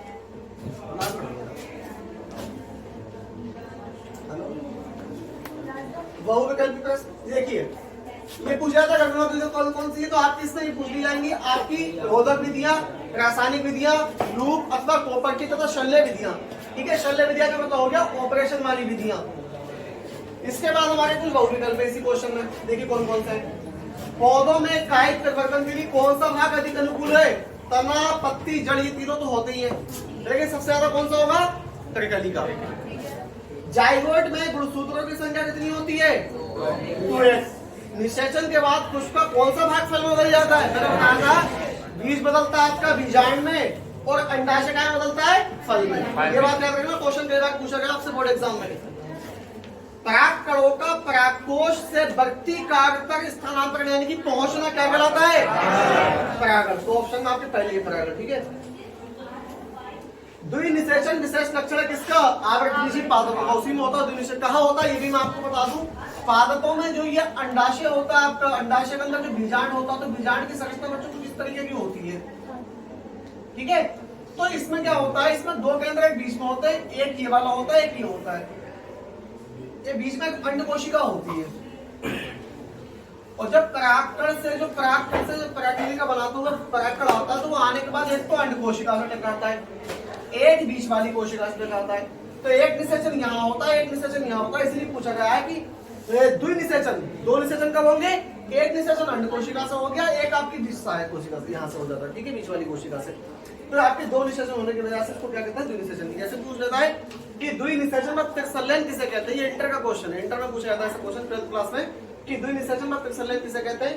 तो यहाँ पर अंड कोशिका के बीच में जो निषेचन होगा एक इसको और एक हमारे इस वाली कोशिका के साथ, तो यहाँ पर 3 केंद्रक हो जाते हैं, यहाँ पर 2 केंद्रक, इसको द्विनिषेचन व त्रिसंलयन कहते हैं। ठीक है, आगे एक पुष्प इस तरीके से मध्य भाग को क्या कहते हैं। अब बताओ एक पुष्प है आपका और उसका इस तरीके से कटाएगा मध्य, इस तरीके से क्या हो गया, ये इस तरीके से, ये कौन सा भाग हो गया, ऊपरी भाग, ये कौन सा भाग हो गया, निचला भाग, ये कौन सा भाग है, मध्य भाग।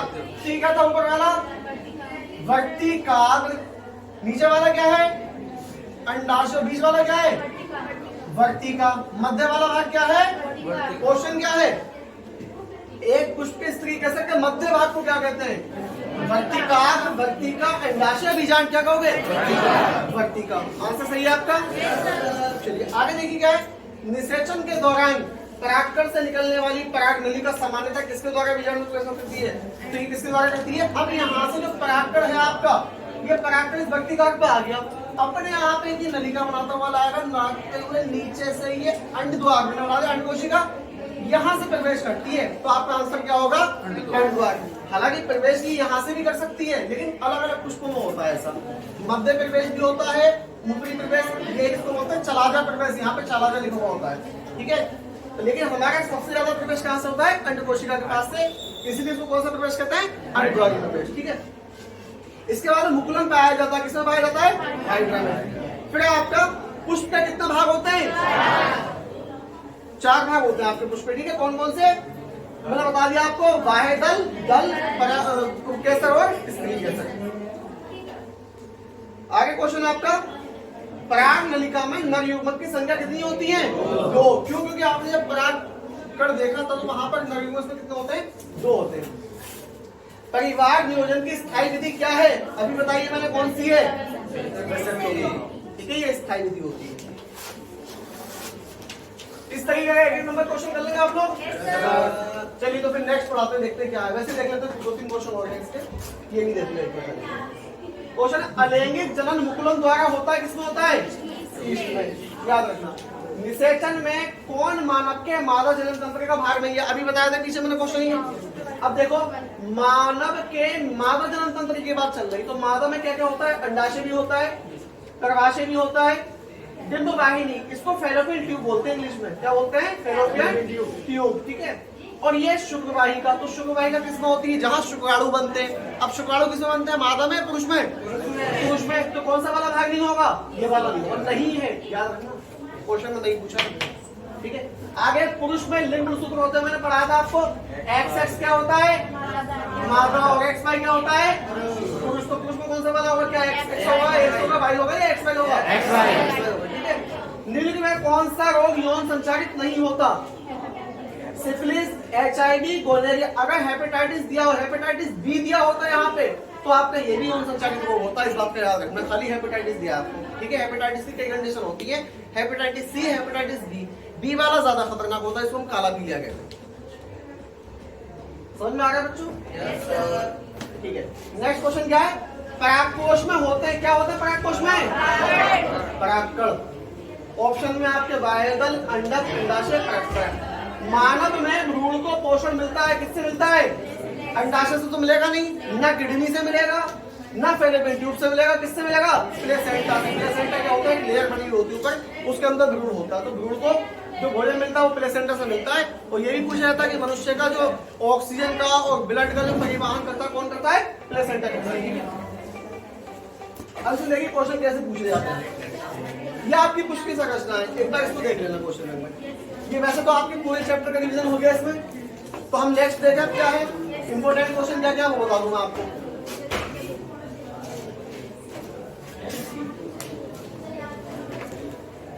कायिक जनन किसे कहते हैं, ये देख लेना एक बार, बता दिया आपको मैं। ठीक है, परागण के क्या लाभ है, क्या हानि है, परागण से होने वाले लाभ व हानि पढ़ लेना। और इसको खास पूछा जाता है, परागण किसे कहते हैं, कितने प्रकार का होगा, तो आप कहेंगे परागण व परपरागण। देखिए जो क्वेश्चन है पूछने वाले एग्जाम में वही आ गए। अलैंगिक तथा लैंगिक जनन क्या अंतर है, आप बता दोगे। अलैंगिक में कितने जनन की आवश्यकता होती है, और लैंगिक में 1। अलैंगिक में एक की, लैंगिक में 2 की।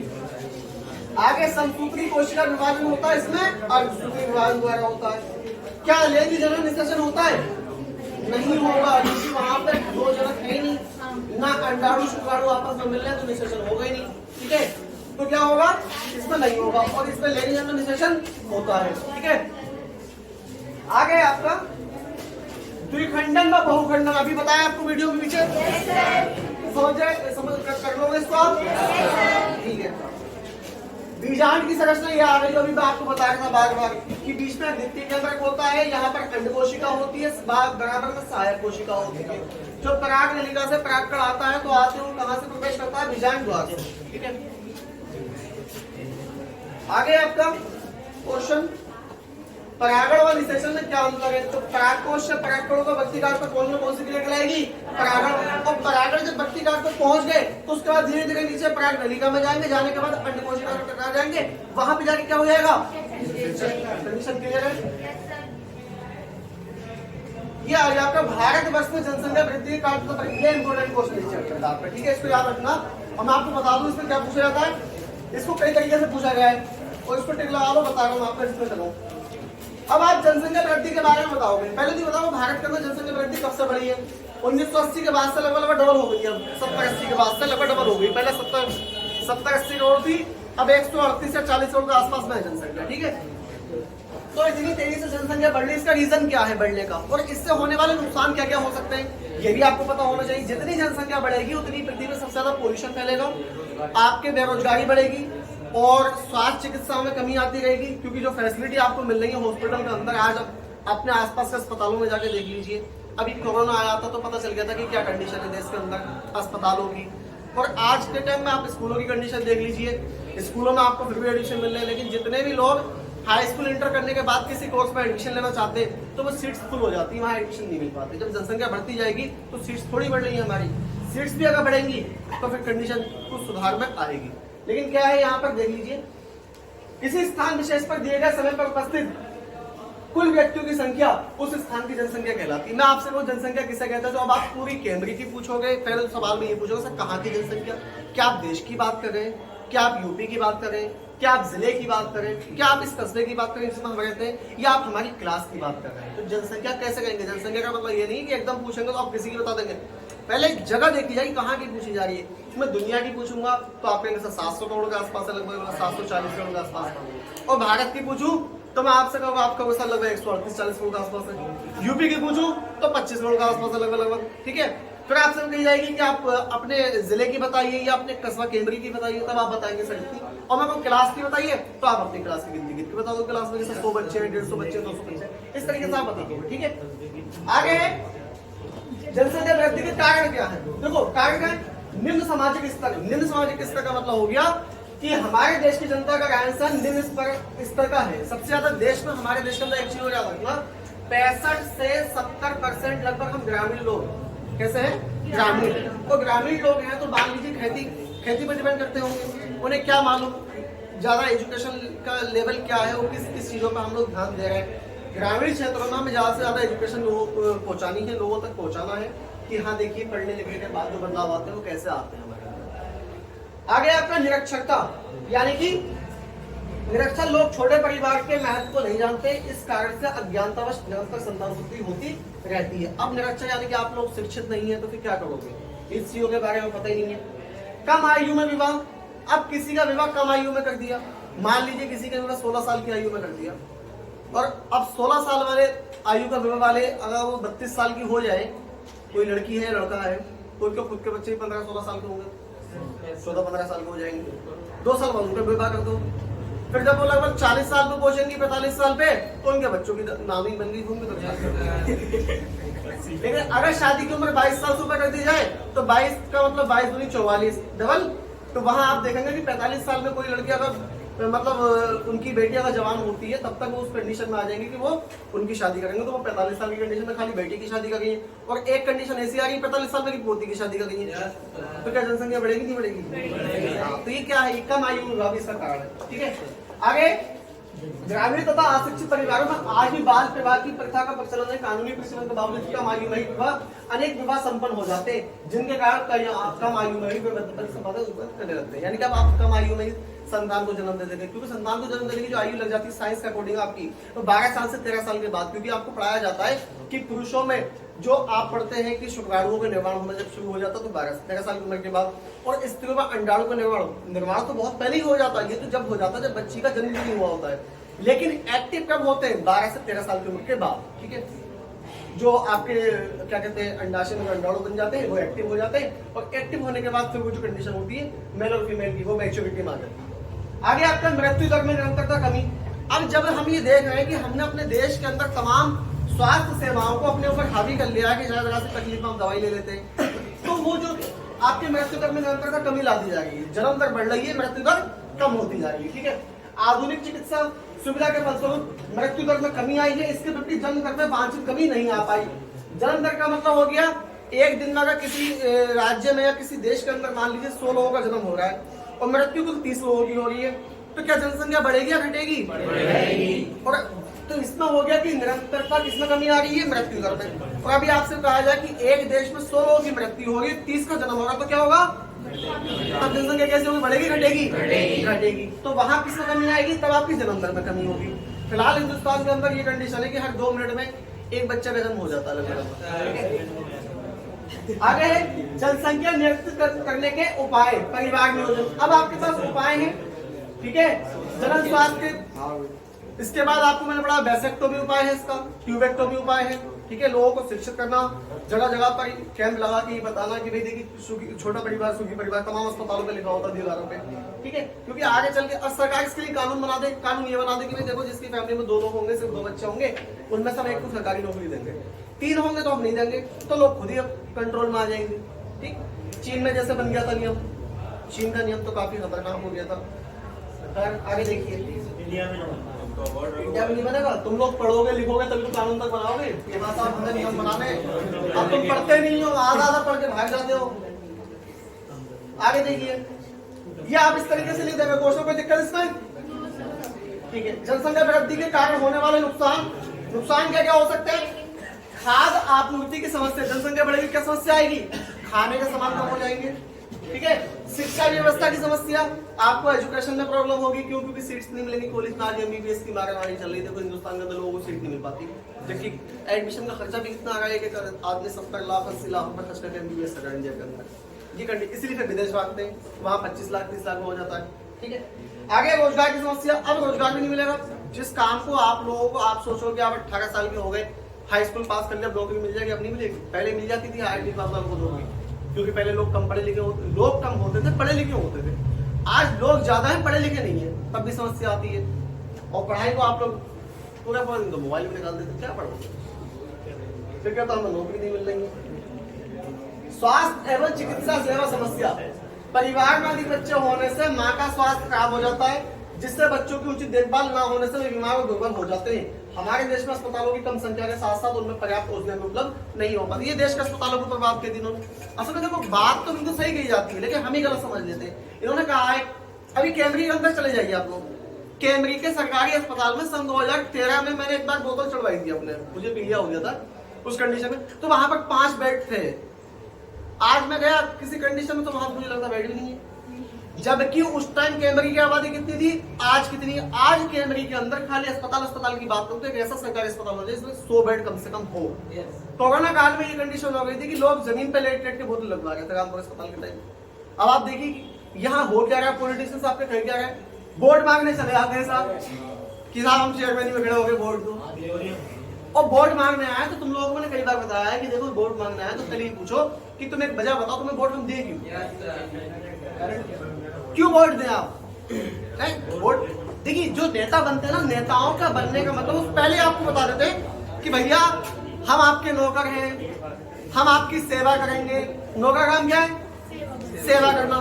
अब आपको आ रहे हैं तो आप करें, ला बेटा जल्दी कुर्सी ला, साफ करके खड़ा कर गेट पे। नौकर ही तो है वो। अच्छा भैया आपके मोहल्ले का मेंबर है, विधायक है, चेयरमैन है, कोई भी है, अब वो नौकर है ना। अब नौकर के लिए तुम कुर्सी लेके आ रहे हो घर में से, घर वाले से चल चाय बना, क्यों बना चाय? आपको कोई चाय बना के थोड़ी पिलाता, नौकर बना के पिलाता होता। यही मैं आपको बताना चाह रहा हूँ। अब आप आगे सुनिए, अभी आपके कैमरे में चुनाव होने वाले हैं कुछ टाइम बाद। अब आएंगे दरवाजे निकल के, भैया जी ध्यान रखियो, भैया जी। और क्या आएंगी? आगे पहचान नहीं रही हो, बहुत पुराना संबंध है। अब कहेंगी पहचान नहीं रही, पिछले 5 साल से लेके आज तक किसी ने आपके दरवाजे पे झांक के नहीं देखा होगा। अब आएंगे और भी ठीक हो, अभी ये कंडीशन शुरू हो जाएगी, आपके एग्जाम हो जाएंगे या चुनाव शुरू हो जाएंगे, आएंगे दरवाजे पे। ऐसी कंडीशन होगी अगर आपको लगता है कि आपकी फैमिली के वोट ज्यादा हैं और उसको दिख रहा है कि इनकी फैमिली के वोट ज्यादा हैं और आपके दरवाजे पे बच्चा बैठ के टॉयलेट करता हो, आपको चले इसको धुला, यकीन मानना धुला के जाएगा, बिल्कुल धुला के जाएगा। उसे मालूम है कि इस घर से 30-40 वोट मिल रहा है, वो जीत। झाड़ू लगी हुई चले, झाड़ू लगा के जाएगा, वो गंदगी चले सफाई करके जाएगा, क्यों? उसे वोट चाहिए। और चुनाव 2 चरणों में होते हैं, पहला वो तुम्हारे चरणों में, दूसरा तुम उनके चरणों में। ये बात भी याद रखना, ठीक है? तो आप लोगों को इतना बता दूं कि एजुकेशन का जो सही मतलब है क्लास के अंदर जो आपको पढ़ाया जाता है, बताया जाता है बच्चों कि तुम पढ़ने के बाद इन चीजों को नोटिस करो कि कौन मालिक है, कौन नौकर है। आप लोग पुलिस वालों से डरते हो, कोई डर नहीं होती भाई, हमारी सुरक्षा के लिए है वो लोग। आप लोग कहीं सरकारी विभाग में चले जाओ, बाबूजी ये काम कर दो, नोट निकाल लो साइड, मिठाई क्यों दे रहे हो मिठाई? भाई उससे सरकार पैसा देते रहिए आपके काम का, और उसी को चुना गया है। ये उसका सौभाग्य है कि लाखों लोगों में, करोड़ों लोगों में उसका सिलेक्शन हुआ।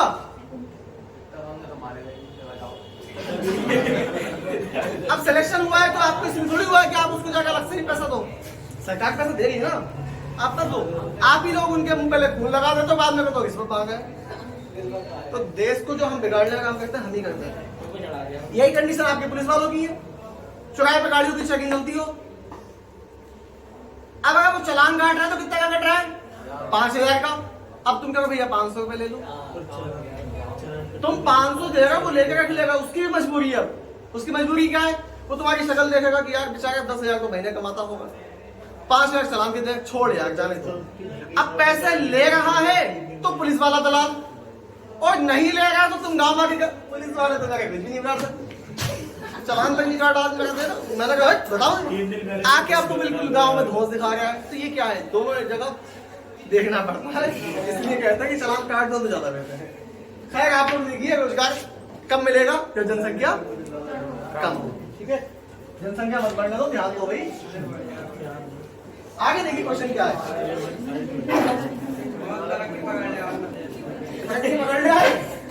अगला क्वेश्चन है निसर्जन किसे कहते हैं? निसर्जन और निसर्जन पर पुष्प होने वाले परिवर्तनों को समझाइए। तो निसर्जन किसे कहते हैं बच्चों? मैंने आपको बता दिया, जब पराग कोश से निकलकर परागकण वर्तिकाग्र में जाएंगे, जाने के बाद जब वो बीजांड के पास पहुंचेंगे तो उसके आपस में मिलने को क्या कहेंगे? हम निषेचन। ठीक है, निषेचन के पश्चात होने वाले परिवर्तन, निषेचन के पश्चात होने वाले परिवर्तन कौन कौन से हैं? बाह्य दल प्रायः मुरझाकर गिर जाते हैं, टमाटर, बैगन, रसवरी आदि में फलों में लगे रहते हैं। दल प्रायः मुरझाकर झड़ जाते हैं, पुंकेसर सूख कर गिर जाते हैं, वर्तिका सूख कर गिर जाते हैं, वर्तिका मुरझा जाती है, अंडाशय फल बदल जाता है और बीजांड बीज में बदल जाता है। ये आपको जो लास्ट वाली लाइनें दोनों ये याद रखना है कि अंडाशय क्या बदल जाता है? फल में, और बीजांड क्या बदल जाता है? ठीक है, इसके बाद आपका क्या है? इसमें निषेचन की स्थिति दिखाई गई है। इधर देख लीजिए क्या बचा हमारा। कायिक जनन किसे कहते हैं? बताया मैंने आपको, जब पौधों के किसी भी कायिक भाग से जड़, तना व पत्ती, इन तीनों से किसी नए पौधे का निर्माण हो तो इस क्रिया को क्या कहते हैं? कायिक जनन कहते हैं। और 2 प्रकार की होती है, एक प्राकृतिक कायिक जनन और एक कृत्रिम। प्राकृतिक में क्या होता है? जड़ों द्वारा, त्रिकलिकाओं द्वारा, तने द्वारा, और तने के बाद ऊपरी भूस्तारी, जैसे आपकी घास होती है धूमर घास, ठीक है, ये ऊपरी भूस्तारी कहलाती है आपकी, इसके द्वारा, और पत्तियों के द्वारा। ठीक, किसका हिस्सा? आपका प्राकृतिक कायिक जनन था। और कृत्रिम में क्या होता है? कृत्रिम में आप क्या करते हैं? किसी भी पौधे की, जैसे गुलाब किसी को पसंद आ गया, गुलाब तुम्हारे देख लिया तुमने, यार तुम्हारे अच्छा गुलाब है, तुम कहोगे हमें दे दो, तो पूरा पेड़ थोड़ी उठा के ले आओगे, तो भाई क्या कहेंगे आपसे? इसकी कलम काट के ले जाओ। तो कलम काट के देंगे, आप कलम ला के लगा लोगे, आपके यहाँ भी नया गुलाब आ जाएगा। 1 महीने बाद ये पहुंच जाएगी तुम्हारे, अरे तुम्हारे यहाँ गुलाब बड़ा अच्छा लगा, फिर ये कलम काट लाएगी, उसमें से कोई और ले जाएगा। तो ये कंडीशन क्या है, ये आपका कृत्रिम कायिक जनन है। एक ही प्लांट से तमाम प्लांट बनते चले जा रहे हैं, तो कौन सी कंडीशन आ रहा है, आर्टिफिशियल वेजिटेटिव प्रोपेगेशन में, ठीक है। और इस चैप्टर में मुझे लगता है यही तक ही होगा, क्या होगा इसके बाद है कुछ। अच्छा, फीमेल रिप्रोडक्टिव सिस्टम का डायग्राम अगर पूछ ले तो ये डायग्राम बनाना होता है, ठीक है। इसमें बता देना आप कि इधर क्या कहते हैं, अंडाशय होते हैं दोनों साइडों में, और इधर गर्भाशय कहलाता है। इस तरीके से वैसे कम पूछा जाता है, इंटर में ज्यादा इंपॉर्टेंट है 12th क्लास वालों के लिए।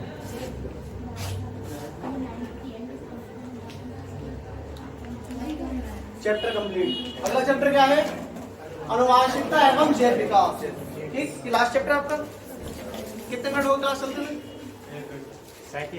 37 मिनट। कल कितने मिनट चली थी, 40 मिनट, यानी कि हम कोशिश करेंगे कि 25-30 मिनट के अंदर क्लास खत्म कर दें, ठीक है।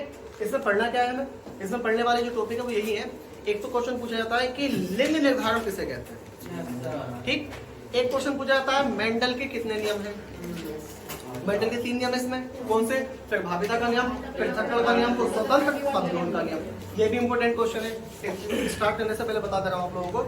इसमें स्वतंत्र अभिनय का नियम पिछली बार एग्जाम में पूछा गया था, बच्चे लिख के आए थे, पूरे नंबर मिले थे उन लोगों को। पिछली बार वाले बच्चों के 70 में से 60 नंबर थे अपनी क्लास के बच्चों को जो यहाँ के थे, और प्रैक्टिकल में 30 नंबर मिले थे, यानी कि उनके 100 में से 90 नंबर सबके साइंस में थे।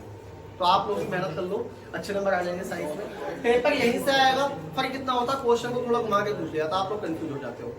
ज्यादा पढ़ लोगे थोड़ा सा तो कंफ्यूजन भी खत्म हो जाएगी आप लोगों की, ठीक है। ये पूछा जाता है 1 नंबर में कि आपका अनुवांशिक की जनक कौन है, मेंडल। मंडल नहीं है, मंडल नहीं है, तुम बीड़ी पी दो क्या, हक दो में मंडल कह देते हो भाई, मेंडल है नहीं। देखो, जनकों से पीढ़ी दर पीढ़ी संतति में पहुंचने वाले लक्षणों को क्या कहते हैं, अनुवांशिक लक्षण कहते हैं। अब जनकों का मतलब आपके माता पिता के अंदर जो गुण है वही गुण आपके अंदर दिखाई देगा। आपको देखते ही पड़ोसी, अरे ये तो उनका लग रहा है, देखते पहचान लेगा। आप कहीं चले जाओ, कोई बच्चा देखोगे आप छोटा सा किसी की गोदी में, आप क्या कहोगे, अरे यार ये तो उनका बच्चा लग रहा है। तो आपको कहीं ना कहीं उसकी आंखों का कलर, उसके चेहरे का मतलब थोड़ा सा नक्शा, या आप उसकी बॉडी का कलर देख के, या आप उसकी मतलब आवाज सुन के, या आप उसके बालों का स्टाइल देख के बता दोगे क्या यार ये उनका बच्चा लगा है, ठीक है। तो आप क्या, ये जो लक्षण आपके दिखाई देते हैं ये अनुवांशिक लक्षण होते हैं। ये दुकान से खरीद नहीं जाती है, किसी स्कूल से मिलते हैं, ये माता पिता से मिलते हैं, बच्चों में आते हैं, ठीक है। आगे आपका अनुवांशिक लक्षणों तथा विभिन्नताओं का अध्ययन अनुवांशिकी कहलाता है। अब आप इन लक्षणों की स्टडी कर रहे हो, तो जिस लक्षणों की आप स्टडी कर रहे हो कौन सा लक्षण कहलाएंगे आपके, अध्ययन क्या कहलाएगा, इसका अध्ययन अनुवांशिक यानी जेनेटिक्स कहलाता है। ग्रोगर जॉन मेंडल को अनुवांशिक के जनक कहते हैं। 1 नंबर का क्वेश्चन कई बार पूछा गया कि मेंडल को क्या कहा जाता है, मेंडल को अनुवांशिक का जनक कहा जाता है। मेंडल ने अपने प्रयोग मटर के निष्कर्षों के आधार पर अनुवांशिकता के 3 नियम दिए थे। नंबर 1 भागिता का नियम, नंबर 2 थक्कल का नियम, और नंबर 3 स्वतंत्र अभिनय का नियम, ठीक है। मेंडल के अनुसार प्रत्येक जीव के प्रत्येक लक्षण का नियंत्रण 2 कारकों द्वारा होता है। मेंडल के कारकों को अब जीन कहा जाता है, और जीन क्रोमोसोम में गुणसूत्र पर स्थित होते हैं। 1 नंबर का क्वेश्चन है, जीन किस पर स्थित होते हैं, जीन कहाँ पर स्थित होते हैं, या तो क्रोमोसोम पर या गुणसूत्र पर, ठीक है। आगे सामान्य कायिक कोशिका में सभी गुणसूत्रों के 2 सेट होते हैं। कायिक कोशिकी द्विगुणित डिप्लॉइड होती है, युग्मक सदैव अगुणित। युग्मक कैसा होता है, सदैव अगुणित, ठीक है। युग्मकों के संलयन से बने युग्मज में गुणसूत्रों की संख्या पुनः द्विगुणित हो जाती है। इससे प्रजातियों गुणसूत्रों की संख्या पीढ़ी दर पीढ़ी निश्चित बनी रहती है। प्रजाति के डीएनए को स्थायी प्राप्त होता है। आगे जब मानव कोशिकाओं में, अब मनुष्य की बात चल रही है, मनुष्य में कितने गुणसूत्र होते हैं, 46 होते हैं। लेकिन अगर आपसे पूछा जाए कि मनुष्य के क्या कहते हैं इसमें स्पर्म में यानी कि कितने गुणसूत्र होंगे, देखो प्रजाति के डीएनए को स्थायी प्राप्त होता है। आगे जब मानव कोशिकाओं में 23 जोड़ी गुणसूत्र होते हैं, 22 जोड़ी क्या होते हैं आपके ऑटोसोम। ये मैंने आपको क्वेश्चन पहले ही पढ़ाया, क्या पढ़ाया इसमें, देखो एक बार मैंने यहाँ एक्सप्लेन करता हूँ, छोटा सा आपसे कहा जाता है। मनुष्य में 46 गुणसूत्र होते हैं। 46 में से अगर मैं बात करूँ एक मेल की और एक फीमेल की, तो दोनों में 46 होते हैं। इसमें भी 40, इसमें भी 40। और मैं आपसे कहूँ कि मेल और फीमेल में 46 है, तो मेल के क्यों ना मैं ऐसे डिवाइड कर दूं 22 + x और 22 + y, x तो फीमेल हो जाएगा बच्चे, और यहाँ डिवाइड करूं 22 + x और 22 + x। तो आपसे कहा जाता है कि इसमें जो युग्मक बनते हैं, युग्मकों में कितने गुणसूत्र होते हैं, तो 22 + x होगा या 22 + x या y होगा, इनमें से कुछ एक हो सकता है। अब क्या होता, बनते कैसे, मान लीजिए पहले का अगर पहले से क्रॉस हो जाएगा कितना हो जाएगा, ये 44 प्लस एक्स एक्स, तो 44 प्लस एक्स कितने हो गया, यानी 46 हो गए पूरे। और जहां एक्स एक्स है तो कौन होगा, मेल या फीमेल, फीमेल। इसी तरीके से दूसरे पहले से दूसरा मिला दो, कितना होगा 44 प्लस एक्स एक्स। अब दूसरे से पहला 44 प्लस एक्स वाई, और दूसरे से दूसरा 44 प्लस एक्स वाई, तो ये दोनों क्या होते हैं, मेल, और ये दोनों क्या होंगे, ठीक है। इस तरीके से आप, और यही क्वेश्चन आपका मनुष्य का लिंग निर्धारण है। क्या होगा कंफ्यूजन, 40 है और नीचे 22 है, 22 है तो 22 के साथ प्लस एक्स लगा हुआ है, 23 नहीं होगा, इसके बाद 22 लगा हुआ है, ये भी 23 हो गए। तो 22 प्लस एक्स का मतलब हो गया 23, और 22 प्लस 22 का मतलब हो गया 23, तो 23 और 23 में बढ़ गए दोनों। और एक्स और 22 जो अंतिम गुणसूत्र होता है आपका 23वां गुणसूत्र, आपसे पूछा जाता है लिंग गुणसूत्र किसे कहते हैं, तो आप कहते हैं सर 22 मेल में भी समान है और 22 यहाँ भी समान है, इसका मतलब कितने समान हो गए, 44। तो 44 का मतलब हो गया 22 जोड़ी 44, आटोसोम, आटोसोम का मतलब हो गया सब में समान, चाहे वो मेल हो चाहे फीमेल हो। और जो 23वां जोड़ी गुणसूत्र है उसको क्या कहेंगे हम, 23वां जोड़ी गुणसूत्र लिंग गुणसूत्र कहलाता है।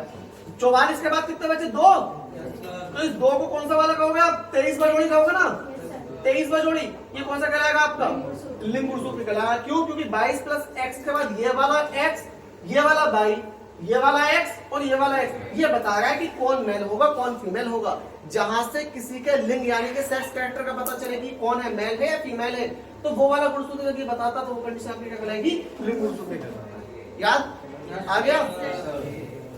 नेक्स्ट देखिए आगे, इसको मैं रेफर देता हूं, ठीक है, ये वीडियो में से आप लोग लिख लेना देख के। आगे आपका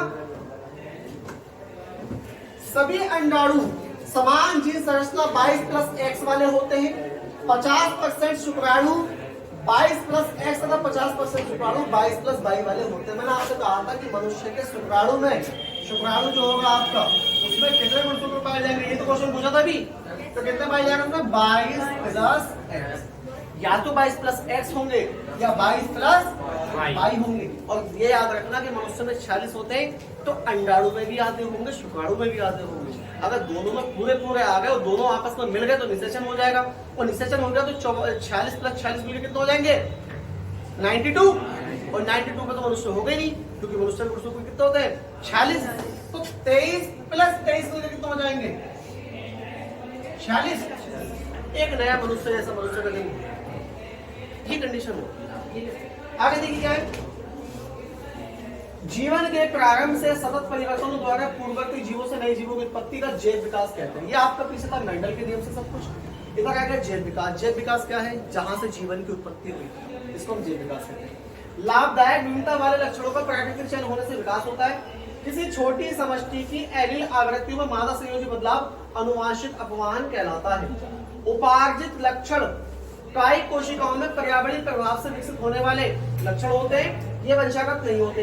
वंशागत लक्षण जनन कोशिकाओं के डीएनए में परिवर्तन के कारण विकसित होते हैं, लक्षण संतति में संचारित हो जाते हैं। वंशागत लक्षण का क्या मतलब होता है, वंशागत लक्षण का मतलब होता है ऐसे लक्षण जो बच्चों को माता पिता से मिले हो। मान लीजिए किसी बच्चे के आंख में इफेक्ट है जब से वो पैदा हुआ तभी से, तो कौन सा लक्षण हो गया, वो वंशागत। उसके पिता की भी आंख में था, उसके दादाजी की भी आंख में था, ऐसा कुछ, ठीक है। किसी बच्चे का कलर बिल्कुल पिताजी की तरह जा रहा है तो उनके दादाजी का भी ऐसे होगा, समथिंग। तो ये कलर दादाजी से हो सकता है, माताजी से हो सकता है, पिताजी से हो सकता है, नानी या नाना से हो सकता है बच्चों में। तो ये जितने भी कैरेक्टर ऊपर से लेकर नीचे तक बच्चे में दिखाई देते हैं वो सारे आपके जन्मजात कैरेक्टर होते हैं, जन्म से मिलने वाले, ठीक है। इसी तरीके से बच्चे में ये भी पूछा जाता है, जन्म बच्चे के अंदर इम्यून सिस्टम प्रतिरक्षा तंत्र कितने प्रकार होता है, एक तो जन्म से आ जाता है, एक बाहर से दिया जाता है। तो ये आपका उसका नेक्स्ट क्वेश्चन है। आगे देखिए, चार्ल्स डार्विन ने प्राकृतिक वर्णवाद प्रस्तुत किया। जीवन की उत्पत्ति के संबंध में रासायनिक विकास मत एआई ओपरिंग तथा जेबीएस हॉल्डन ने प्रस्तुत किया। ये एआई ओपरिंग का सिद्धांत पूछ लिया था कई बार आपसे, एआई ओपरिंग का सिद्धांत क्या है, इस तरीके से जैव विकास से रिलेटेड क्वेश्चन पूछ लिया जाता है, वो आगे है, मैं इसको बताऊंगा आपको, ठीक है। आगे आपका उप समष्टि स्तर तक के अनुवांशिक परिवर्तन सूक्ष्म विकास माइक्रो एवोल्यूशन कहलाते हैं। फिर जाति या उससे उच्च स्तर पर होने वाले विकासी बदलाव जाति उद्भव स्पेसिस कहलाते हैं। भौतिक व जननिक पृथक्करण प्राकृतिक चयन अनुवांशिक इसमें सहायक होते हैं। ये आपको मैंने प्राकृतिक चयन के बारे में बताया था, नेचुरल सिलेक्शन क्या होता है।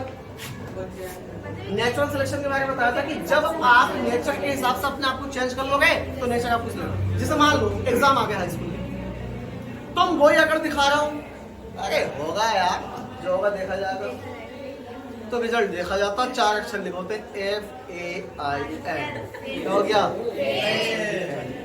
और अगर तुमने अपना एनवायरनमेंट बदल लिया तब भी 4 दिखाई देंगे, PASS। तो इन्वायरमेंट में आपको सेलेक्ट कौन करेगा? आपने जब नेचर के हिसाब से अपने आप को बदल लिया तो जो सेलेक्ट करेगा आपको वो नेचर करेगा। यानी कि अब प्रकृति का नियम यह है, जिस बच्चे ने ज्यादा मेहनत की होगी हाई स्कूल में उसी का रिजल्ट अच्छा आएगा, वही अच्छे नंबरों से पास होगा। तो जो अच्छे नंबरों से वही पास होगा जिसने ज्यादा मेहनत की। तुम वही पुराने वाले लक्षणों पढ़ो, अरे ठंड के बाद पढ़ेंगे, अरे गर्मी के बाद पढ़ेंगे, तो भैया पेपर भी निकल जाएंगे, पढ़े रहो भाई, ठीक है, रिजल्ट आ जाएगा, देख लेना बाद में। तो ये है हमारा प्राकृतिक चयन। इसी तरीके से जो जीव जंतु मौसम के हिसाब से अपने आप को बदल के जीवित रख लेते हैं वो हमारे चयन हो जाते हैं, और जो नहीं रख पाते वो नष्ट हो जाते हैं। जैसे आज डायनासोर की बात करें तो ढूंढने से नहीं मिलता, कहाँ से मिलेगा, है ही नहीं, ठीक है, आर्टिफिशियल मिल जाएंगे मूवियों में आपको। आगे है आपका विभिन्न प्रकार के जीवों को उनमें पाई जाने वाली समानताओं और विभिन्नताओं का आधार पर समूह रखने की प्रक्रिया वर्गीकरण। वर्गीकरण किसे कहते हैं? क्लासिफिकेशन को। यानी कि आप इंसान हैं, आपको साइंस ने एनिमल की कैटेगरी में रखा है। किसी कैटेगरी में रखा है? एनिमल की। एनिमल की कैटेगरी में क्यों रखा है? क्योंकि आपके पास भी 4 हाथ पैर हैं, यानी कि 2 हाथ 2 पैर हैं, गाय के पास भी है, और मतलब बकरी के पास भी है, इंसान के पास भी है। सबके पास जब 2 हाथ 2 पैर एक सर है, तो ये देखिए आप लोग कि आपके पास भी उनके पास भी है। आपका पाचन तंत्र भी समान होता है, उनका भी समान होता है। तो हमने कहा गया कि विभिन्न प्रकार के जीवों को उनमें पाए जाने वाली समानताओं और विभिन्नताओं के आधार पर, आप भी खाना खाते हो पानी पीते, जानवर भी खाना खाते पानी पीते, आपके सर पे भी सींग है, जानवर के सर पे भी सींग है, नहीं है? अच्छा, मुझे तो दिखाई दे रहे थे। चलिए तो अच्छी बात है, नसीब है। अरे तुम हर बात कियास कह देते हो, अरे अजीब बात, मेरे को आपके सर पे सींगे तो क्या कहेगा? अरे नसीब सुधर जाओ भाई। तो उनमें पाई जाने वाली समानताओं की वजह से उनको क्या कहा गया? उनको प्राकृतिक उनको क्लासिफिकेशन कर दिया गया। क्लासिफिकेशन का मतलब होता है जैसे कि मनुष्य प्रजाति जानवरों की प्रजाति से मैच करती है, तो उसको क्लासिफिकेशन। गोरेया है, बंदर है, आपकी तरह दिखाई देते हैं, आप बंदर की तरह दिखाई देते हो, आप लोग यस कर गए, वैसे हमारी बात नहीं यस कर रहे हो, इधर खुशी बोल पड़ी यस सर। मैंने कहा कि आप बंदर की तरह दिखाई देगा, तो नहीं यस सर। ये कहो कि सर जो बंदर की जो स्ट्रक्चर होता है बॉडी का, वो स्ट्रक्चर सर हमारे भी होता है, ठीक है। आगे देखिए, जीवधारी को मध्य विकास संबंध प्रदान करता है। विभिन्न वर्गों के जीवों के वे अंग जिनकी उत्पत्ति व मूल तरह से समान होती है लेकिन वे भिन्न कार्य करते हैं, संजातन कहलाते हैं। अब संजातन क्या होते हैं? आपके आगे ये जो आप अगर इस तरीके से खड़े तो आपके हाथ किस काम में आ रहे हैं? किसी वस्तु को पकड़ लेंगे, मैंने मार के पकड़ रखा। लेकिन यही हाथ अगर बंदर के हैं तो बंदर की भी इस तरीके से 4 उंगलियां, एक अंगूठा होता है। घोड़े के जो स्ट्रक्चर होता है हाथ का, अगर हम उसको अंदर से स्ट्रक्चर को चेक करें तो हम जो उसको देखते हैं तो वो भी हमारा सेम होता है। लेकिन फर्क क्या है? मनुष्य अपने हाथों से किसी वस्तु को पकड़ता है, बंदर उस हाथों से वस्तु को पकड़ भी लेता है, चलता भी है, और घोड़ा सिर्फ उससे चलता है, ठीक है। स्ट्रक्चर सबका समान है लेकिन कार्य अलग अलग है, इसको हम क्या कहेंगे? संजातन कहलाते हैं। यह सारी जगह को प्रमाणित करते हैं। आगे क्या है देखिए, विभिन्न वर्गों के विभिन्न वर्गों के जीवों के ऐसे अंग जिनकी उत्पत्ति तथा मूल व्यवस्था भिन्न होती है लेकिन उनके कार्य समान होते हैं, संपर्क। अब देखो यहाँ पर एक चीज होगी, आपसे क्वेश्चन आएगा समजात अंग तथा समरूप अंग किसे कहते हैं? याद रखना, समजात और समरूप अंग किसे कहते हैं, ठीक है। तो समजात किसे कहते हैं? जैसे मनुष्य के हाथ, घोड़े के अगले पैर और बंदर के हाथ। और समरूप किसे कहोगे आप? जैसे आपके तितली के पंख और आपके चमगादड़ के पंख और चील के पंख, ये तीनों काम क्या कर रहे हैं? उड़ने का। लेकिन इनके तीनों के स्ट्रक्चर कैसे होते हैं? बिल्कुल अलग अलग। ये कैसे होंगे? समरूप। यानी कि मूल के दिखने में कैसे ही बिल्कुल एक जैसे दिखाई देते। जीवधारियों में कुछ निष्क्रिय राष्ट्रंग उनके भाग पाए जाते हैं जो कार्यविहीन होते हैं। कार्यविहीन का मतलब हो गया बॉडी के अंदर ऐसे अंग पाए जा रहे हैं जिनका कोई काम ही नहीं है, ठीक है, तो वो क्या कहलाएंगे? अवशेषी अंग। जैसे आपका दिमाग, नहीं काम में लोगे तभी काम में आएगा ना। जब तुम दिमाग को काम में नहीं ले रहे हो तो अपसेसियन हो जाएगा। मैंने आपसे कहा था अगली जनरेशन ऐसी आएगी ऊपर का ढक्कन खाली होगा। कहा था क्यों? कहा था क्यों? क्योंकि दिमाग इतना पढ़ाया जाता है, क्लास में हर चीज बताई जाती है और बैठा गया तो कुछ पूछा जा रहा है, हाँ भाई क्या सर? ऐसा लगता है नींद में हो, किसी ने जगा के पूछ लिया, हाँ भाई हो यहाँ पे, तो चीज क्या सर? पूरा पढ़ाने के बाद पूछा था क्या पढ़ लो, क्या सर? तो ये क्या, ये दिमाग काम नहीं ले रहा, ऑब्सेशन हो जाएगा, अगली जगह खत्म हो जाएगा। भाई ढक्कन पूरा कटोरे की जगह काम में आएगा। जैसे कटोरा लेके भीख मांगते ना आज के टाइम में, तो कटोरा लेके नहीं मांगोगे, ऐसा मांगोगे, हर आदमी सिक्का डाल के चला जाएगा इसमें। भाई दिमाग को काम में लोगे तो ठीक है, नहीं लोगे काम में ऑब्सेसिव। जैसे अभी आपको मैं आगे पढ़ाऊंगा, इसमें कहा गया है, क्या कहा है?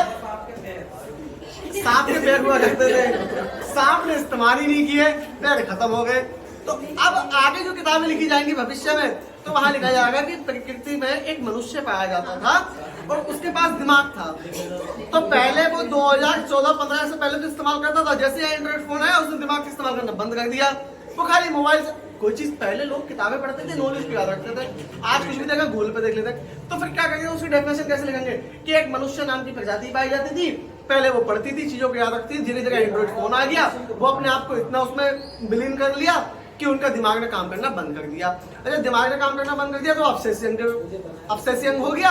अगली जनरेशन धीरे धीरे दिमाग ही खत्म हो गया, तो दिमाग खत्म हो गया तो कटोरा बन गया।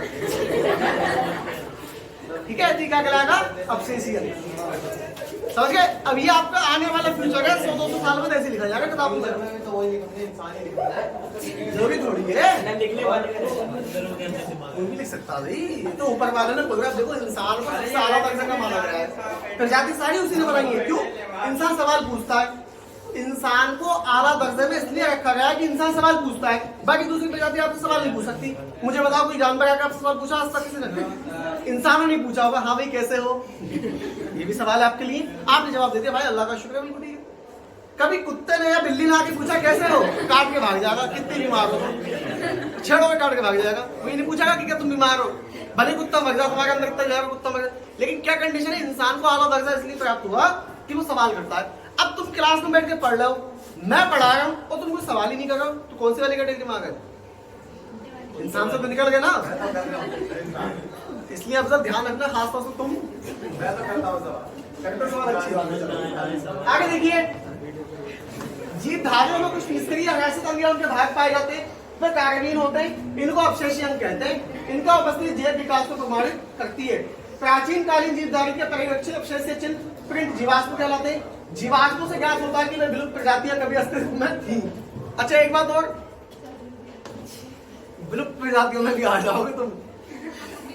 विलुप्त प्रजातियां होती है, विलुप्त प्रजातियां क्या होती है? ऐसी, मैंने कल बताया था आपको भी, गिनती खत्म होते जा रही, तो ऐसी प्रजातियां जो विकास मतलब जो ग्रोथ नहीं कर पाती, विलुप्त हो जाती हैं, जो किसी वजह से कारणवश खत्म होती जा रही है। तो जैसे इस टाइम विलुप्त पे कौन है? इंसानियत विलुप्त प्रजाति के तौर पर समझ लीजिए, इंसानियत जिसको हम कहते हैं। क्यों? बिल्कुल ही खत्म होती जा रही है। अब मतलब ही नहीं है, अपना काम हो जाएगा, निकल लो यहाँ से, बाकी कोई मतलब ही नहीं है। तो आपके लिए आपके अंदर से जो विलुप्त हो रहा है वो क्या हो रहा है? इंसानियत, और दूसरी ईमानदारी, दोनों चीजें विलुप्त होती जा रही है। और तीसरी जो विलुप्त होने की कगार पे, मालूम है क्या सबसे बड़ी? आपकी तीसरी जो विलुप्त होने की कगार पर, वो आपकी शर्मो हया। यकीन मानिए, आप छोटे से कस्बे में रहते तो ठीक है, अभी निकल जाइए दिल्ली मुंबई, आपके तन पे कपड़े होंगे, लोगों के तन पे कपड़े नहीं होंगे वहां पे। अफसोस इस बात का होगा कि तुम्हारे पास पैसा नहीं, उनके पास पैसे की कमी नहीं है। तो क्या है, ये शर्म हया खत्म होती जाएगी ना, तो विलुप्त होती जाएगी ना। इसके बारे में भी लिखा जाएगा अफसल, देखो नोट करो, पॉइंट भी नोट। आगे देखिए, जंगली गोभी से कृत्रिम चयन के मशरूम, पत्ता गोभी, ब्रोकली, फूलगोभी, गांठ गोभी, कैरेट आदि सब्जियां विकसित हुई। मानव विकास का अध्ययन करने के लिए एक्सकेवेटिंग समय निर्धारण जीवाश्मों का अध्ययन डीएनए का निर्धारण किया जाता है। इसमें आपको मैं भी एक क्वेश्चन और आएगा, वो आएगा आपका लेमार्क तथा डार्विन। ठीक है, उन्होंने कहा था कि जिन अंगों का विकास इस्तेमाल किया जाता है उनका विकास होना शुरू हो गया, जिनका इस्तेमाल नहीं किया तो उनका विकास नहीं हो। अब मैं आपको इसमें लॉन्ग क्वेश्चन बता दूं कैसे के साथ है। इसके मल्टीपल चॉइस क्वेश्चन है, बच्चों देख लेना आप लोग, ठीक है, आपका होगा तो टिक लगा दूंगा, तो आप देख लेना, क्योंकि अभी हम ज्यादा पढ़ाएंगे तो फिर टाइम लंबा हो जाएगा। हम क्यों ना डायरेक्ट क्वेश्चन देख ले लोग, क्योंकि क्लास हमारी ना इतना हो जाएगा, एक्सप्लेनेशन हो जाएगा, आप लोग आराम से यूट्यूब देख लो ना। एग्जाम से पहले बोर्ड के एग्जाम स्टेट में भी हो, उससे पहले तीनों चीजों को देख लेना। बायो की हो गई, फिजिक्स की बची आपकी अब इसके बाद, ठीक है। देखिए हाँ, यहाँ से क्वेश्चन आया था बच्चों, अनुवांशिक प्रजनन किसे कहते हैं? प्रभावी तथा अप्रभावी लक्षण से क्या तात्पर्य है? तो मैंने आपको बताया था इसमें कि प्रभावी लक्षण कौन से होते हैं, अप्रभावी कौन से होते हैं, ठीक है। एक मिनट पॉज करना इसमें।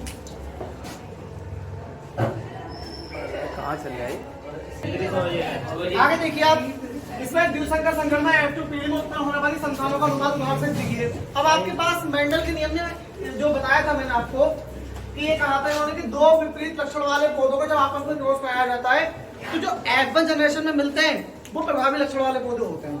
पहला नियम तो हो गया प्रभावता का नियम, दूसरा था पृथक्करण का नियम। तो आपने कहा था कि दो विपरीत लक्षण वाले पौधों को आपस में क्रॉस कराते हैं तो क्रॉस कराने से पहले दोनों के जीन अलग अलग हो जाते हैं, इसको क्या कहते हैं हम?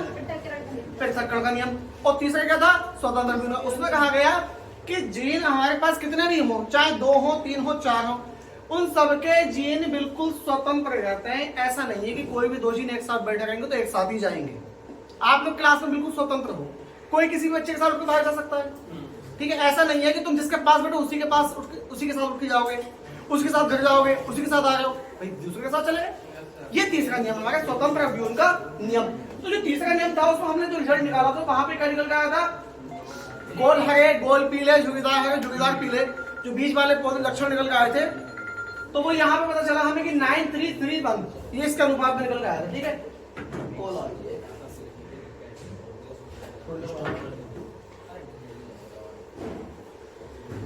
आगे देखिए डीएनए का पूरा नाम क्या है?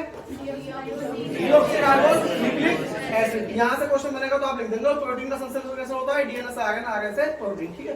डीएनए से क्या बन गया? आरएनए, आरएनए से प्रोटीन। लेमार्क बात के 2 मूल तथ्यों को लिखिए जिन पर यह आधारित है। नंबर 1, ओपनिंग के अनुसार जीवन की उत्पत्ति और कौन सी जीवधारी केवल न्यूक्लियोप्रोटीन से बने होते हैं। तो मैं आपको ये क्वेश्चन लिखवाया भी लास्ट टाइम पे, इसमें देख लेना एक क्वेश्चन। देखिए लेमार्क के 2 मूल तथ्य निम्न हैं। एक, वातावरण का सीधा प्रभाव तथा अंगों का उपयोग व अनुप्रयोग। लेमार्क ने ये बात कही थी कि जहां जिस वातावरण में इंसान रहेगा उसका उस पर इफेक्ट पड़ेगा। और अंगों का प्रयोग तथा अनुप्रयोग का मतलब ये हो गया जिन अंगों का इस्तेमाल ज्यादा करोगे उनमें ग्रोथ होती जाएगी और जिनका कम करोगे उनमें वृद्धि नहीं होगी बल्कि वो नष्ट होते जाएंगे। जैसे मैं आपके दिमाग की बात कर रहा था अभी, ठीक है। इस्तेमाल करोगे तो बचेगा, नहीं करोगे तो खत्म हो जाएगा, ढक्कन खाली हो जाएगा। आगे उपार्जित लक्षणों की वंशागति। उपार्जित लक्षणों की वंशागति के बारे में कहा गया आदि सागर में। जो क्वेश्चन आपका कि कौन सी जीवधारी केवल है तो आपके इसमें आदि सागर में विषाणु में, ठीक है। तो आप देखिए इसके बाद क्वेश्चन क्या है हमारा, आगे क्वेश्चन उत्परिवर्तन किसे कहते हैं? जाति उद्भवन क्या है? जाति उद्भवन का कोई दिक्कत नहीं। उत्परिवर्तन किसे कहते हैं? उत्परिवर्तन वाला हो गया जीवों में अचानक से उत्पन्न होने वाले अनुवांशिक परिवर्तन को उत्परिवर्तन कहते हैं। अब उत्परिवर्तन का उदाहरण क्या है मालूम है? आप लोग कह सकते हो पहले हम पढ़ते थे, अब हम पढ़ते नहीं है, तो ये भी उत्परिवर्तन हो गया। अब हम खाली गूगल पे डिपेंड रहते हैं, यूट्यूब पे डिपेंड रहते हैं, फेसबुक पे डिपेंड रहते हैं, अब हम पढ़ते नहीं। तो ये मानव जाति में जो इतना बड़ा परिवर्तन आया है उसको उत्परिवर्तन कह सकते हैं, ठीक है। किसकी वजह से आया? आप बहुत अच्छे से पाउस करना फैसला। देखिए क्वेश्चन है आपके पास मेंडल का नियम, ठीक है। मेंडल का नियम क्या पढ़ेंगे आप लोग? एक बार ये वाला क्वेश्चन देख लीजिए, आपसे पूछा जाता है एग्जाम में बार-बार। ये आ गया उदाहरण सहित मेंडल के पृथक्करण के नियम को व्याख्या कीजिए या मेंडल के एक संकर प्रयोग को F2 पीढ़ी तक केवल रेखाचित्र द्वारा प्रदर्शित कीजिए। कहा है एक संकर प्रयोग। एक संकर प्रयोग कब होता है? जब आप किसी भी क्या कहते हैं प्रयोग को करने के लिए एक लक्षण को लेते तो एक संकर कहलाता, 2 लक्षण को लेते तो द्विसंकर। मेंडल द्वारा प्रतिपादित पृथक्करण नियम के उपयुक्त उदाहरण द्वारा समझाइए। शुद्ध लंबे तो शुद्ध होने पौधे। अभी जितने भी तरीके से क्वेश्चन पूछा गया है उसका आंसर देखिए। मैं आपको आंसर एक्सप्लेन करता हूँ यहाँ पे। देखिए इसको एक्सप्लेन करता हूँ आपको, देखिए इतना ध्यान से। इसका कहा गया है शुद्ध लंबा पौधा, शुद्ध बौना पौधा। इसको ले लिया कैपिटल टी, यहाँ पे स्मॉल टी, स्मॉल टी। दोनों की जिन देखो अलग अलग हो गए और दोनों के अलग अलग हो गए। अब पहले का पहले से क्या बनेगा? Capital T, small T. पहले का दूसरे से क्या बनेगा? Capital T. दूसरे का पहले से और दूसरे का दूसरे से कैपिटल टी। तो हमें सब क्या मिल गई? Capital T, small T. तो सबके सब कैसे होगा? 1:1:1:1। तो हमें सब कैसे मिलेगा? सभी संकर लंबे पौधे कैसे हैं? सभी संकर लंबे पौधे। आपसे ये पूछ सकता है कि पहली जनरेशन में जो रिजल्ट आएगा निकल के वो क्या होगा, तो आप कहेंगे 1:1:1:1। और अगर मैं F2 पहुंचा दूं यहां से, यानी कि मान लीजिए कैपिटल T स्मॉल t का growth capital T small t से करा दूं तो क्या रिजल्ट आएगा। देखो दोनों को पहले अलग अलग कर लूं, capital T small t, capital T small t, ठीक है। तो पहले का पहले से क्या आएगा, कैपिटल T, पहले का दूसरे से क्या आएगा, कैपिटल T स्मॉल t, दूसरे का पहले से कैपिटल T स्मॉल t, और दूसरे का दूसरे से स्मॉल t। एक जगह गलत हो गया, पहले का पहले से कैपिटल T, पहले का दूसरे से कैपिटल T स्मॉल t, दूसरे का पहले से कैपिटल T स्मॉल t, दूसरे सही है रिजल्ट। तो यहाँ हमने देखा ये शुद्ध लंबा पौधा आ गया। तो कैसा बिल्कुल प्योर लंबा पौधा कितना है, 1। और ये दो कैसे हमारे संकर लंबे है, क्यों, क्योंकि कैपिटल T स्मॉल t मिलकर कैसा हो गया, हाइब्रिड लंबा हो गया। ये दो कैसे हमारे संकर लंबे, और एक कैसा बिल्कुल प्योर बोना। तो ये कैसा हो गया, प्योर बोना। अब यहाँ से क्वेश्चन ये बन गया, आपसे पूछेगा जीनोटाइप क्या है, फिनोटाइप क्या है। देखो क्वेश्चन आ गया जीनोटाइप और फिनोटाइप में क्या अंतर है, और ये कई बार एग्जाम में पूछा गया। मैं आपको एक्सप्लेन कर दूं जीनोटाइप और फिनोटाइप में क्या अंतर है। यहाँ से ये भी क्लियर हो जाएगा आपका। जीनोटाइप का मतलब हो गया कि ये वाला पौधा जो है बिल्कुल प्योर लंबा है, इसके जीन जो है प्योर लंबे वाले हैं, लेकिन इन वाले दो पौधों के पास जो जीन है वो थोड़े बौने पौधे वाले भी मिल गए, तो ये वाले मिक्स प्लांट हो गए, यानी कि हाइब्रिड हो गए। तो दो पौधे कैसे हैं, संकर यानी कि हाइब्रिड, और एक बिल्कुल प्योर बोना है। तो यहाँ पर ये भी पौधा लंबा है और ये वाले भी दोनों जैसे हैं, लंबे पौधे। तो लंबे पौधे कितने हैं, दो क्यों होंगे, दो तो ये है, एक कितने हो गए, तो लंबे पौधे कितने हैं, 3। और बोना पौधा कितना है, 1। आपने कहा सर 3 लंबे पौधे 1 बोना पौधा, ये तो हो गया इसका फिनोटाइप। लेकिन जीनोटाइप क्या होता है, सर एक लंबा जो है बिल्कुल प्योर है जिसमें दोनों कैपिटल T है, और दो लंबे जो है वो हाइब्रिड है जिसमें एक कैपिटल T है, एक स्मॉल t है। तो ये हो गया इसका जीनोटाइप। जीनोटाइप का मतलब इसके अंदर कैसे जीन है, और फिनोटाइप भी दिखाई कैसे देगा। मैंने आपको इसके तौर पे एक आम के बाग का एग्जांपल दिया था कि मैं आपसे कहूं कि आम के बाग में जाइए और मुझे बताइए कि आम के बाग में कितना आम के पेड़ है, तो आप आगे बताएंगे सर 50 या 100 गिनती करके आ गए। अब मैं आपसे कहूं आपने आम के बाग में आम के पेड़ को गिन लिया, ये हो गया फिनोटाइप। मैं उसमें कहूं आपसे कितने बंबई के हैं, कितने लंगड़ा के हैं, कितने कटरा के हैं, ये हो गया जीनोटाइप। ठीक है, इस बात का ध्यान रखना। तो ये आप देखिए इसका एक और इस तरीके से भी कर सकते हैं कि कैपिटल टी को लेकर शुद्ध लंबा 1 और संकर कितने हैं 2 और बोना कितना है 1। तो 1:2:1। तो आपसे ही पूछा जाएगा एक संकर क्रॉस का F2 पीढ़ी में क्या रिजल्ट आता है। F1 में तो आएगा 1:1:1:1 और F2 में क्या आएगा 1:2:1। किसका, जीनोटाइप का। और फिनोटाइप का पूछा है तो 3:1। फिनोटाइप क्यों, क्योंकि लक्षण प्रारूप हो गया ना। देखो जीनोटाइप हो गया 1:2:1 और ये फिनोटाइप हो गया आपका 3:1। जो आपका लक्षण प्रारूप होता है इसको आप इंग्लिश में कहते हैं फिनोटाइप, लक्षण प्रारूप को, और जीन प्रारूप को जीनोटाइप। ठीक है, ये क्वेश्चन यहाँ तक समझ में आ गया आपको। ठीक, इसके बाद ये क्वेश्चन यहाँ से अगर डेफिनेशन में पूछ लिया तो आप बता देना कि जीन के वो लक्षण जो बाहर से दिखाई देते हैं फिनोटाइप, जो दिखाई नहीं देते वो जीनोटाइप। ठीक है, आगे देखिए क्या है, अनुवांशिकी किसे कहते हैं। इसकी खोज कब किसने की, मेंडल ने की थी अनुवांशिकता की खोज। इसको इसका नाम दिया जाता है, इसको मैं रख कर दूं बच्चों।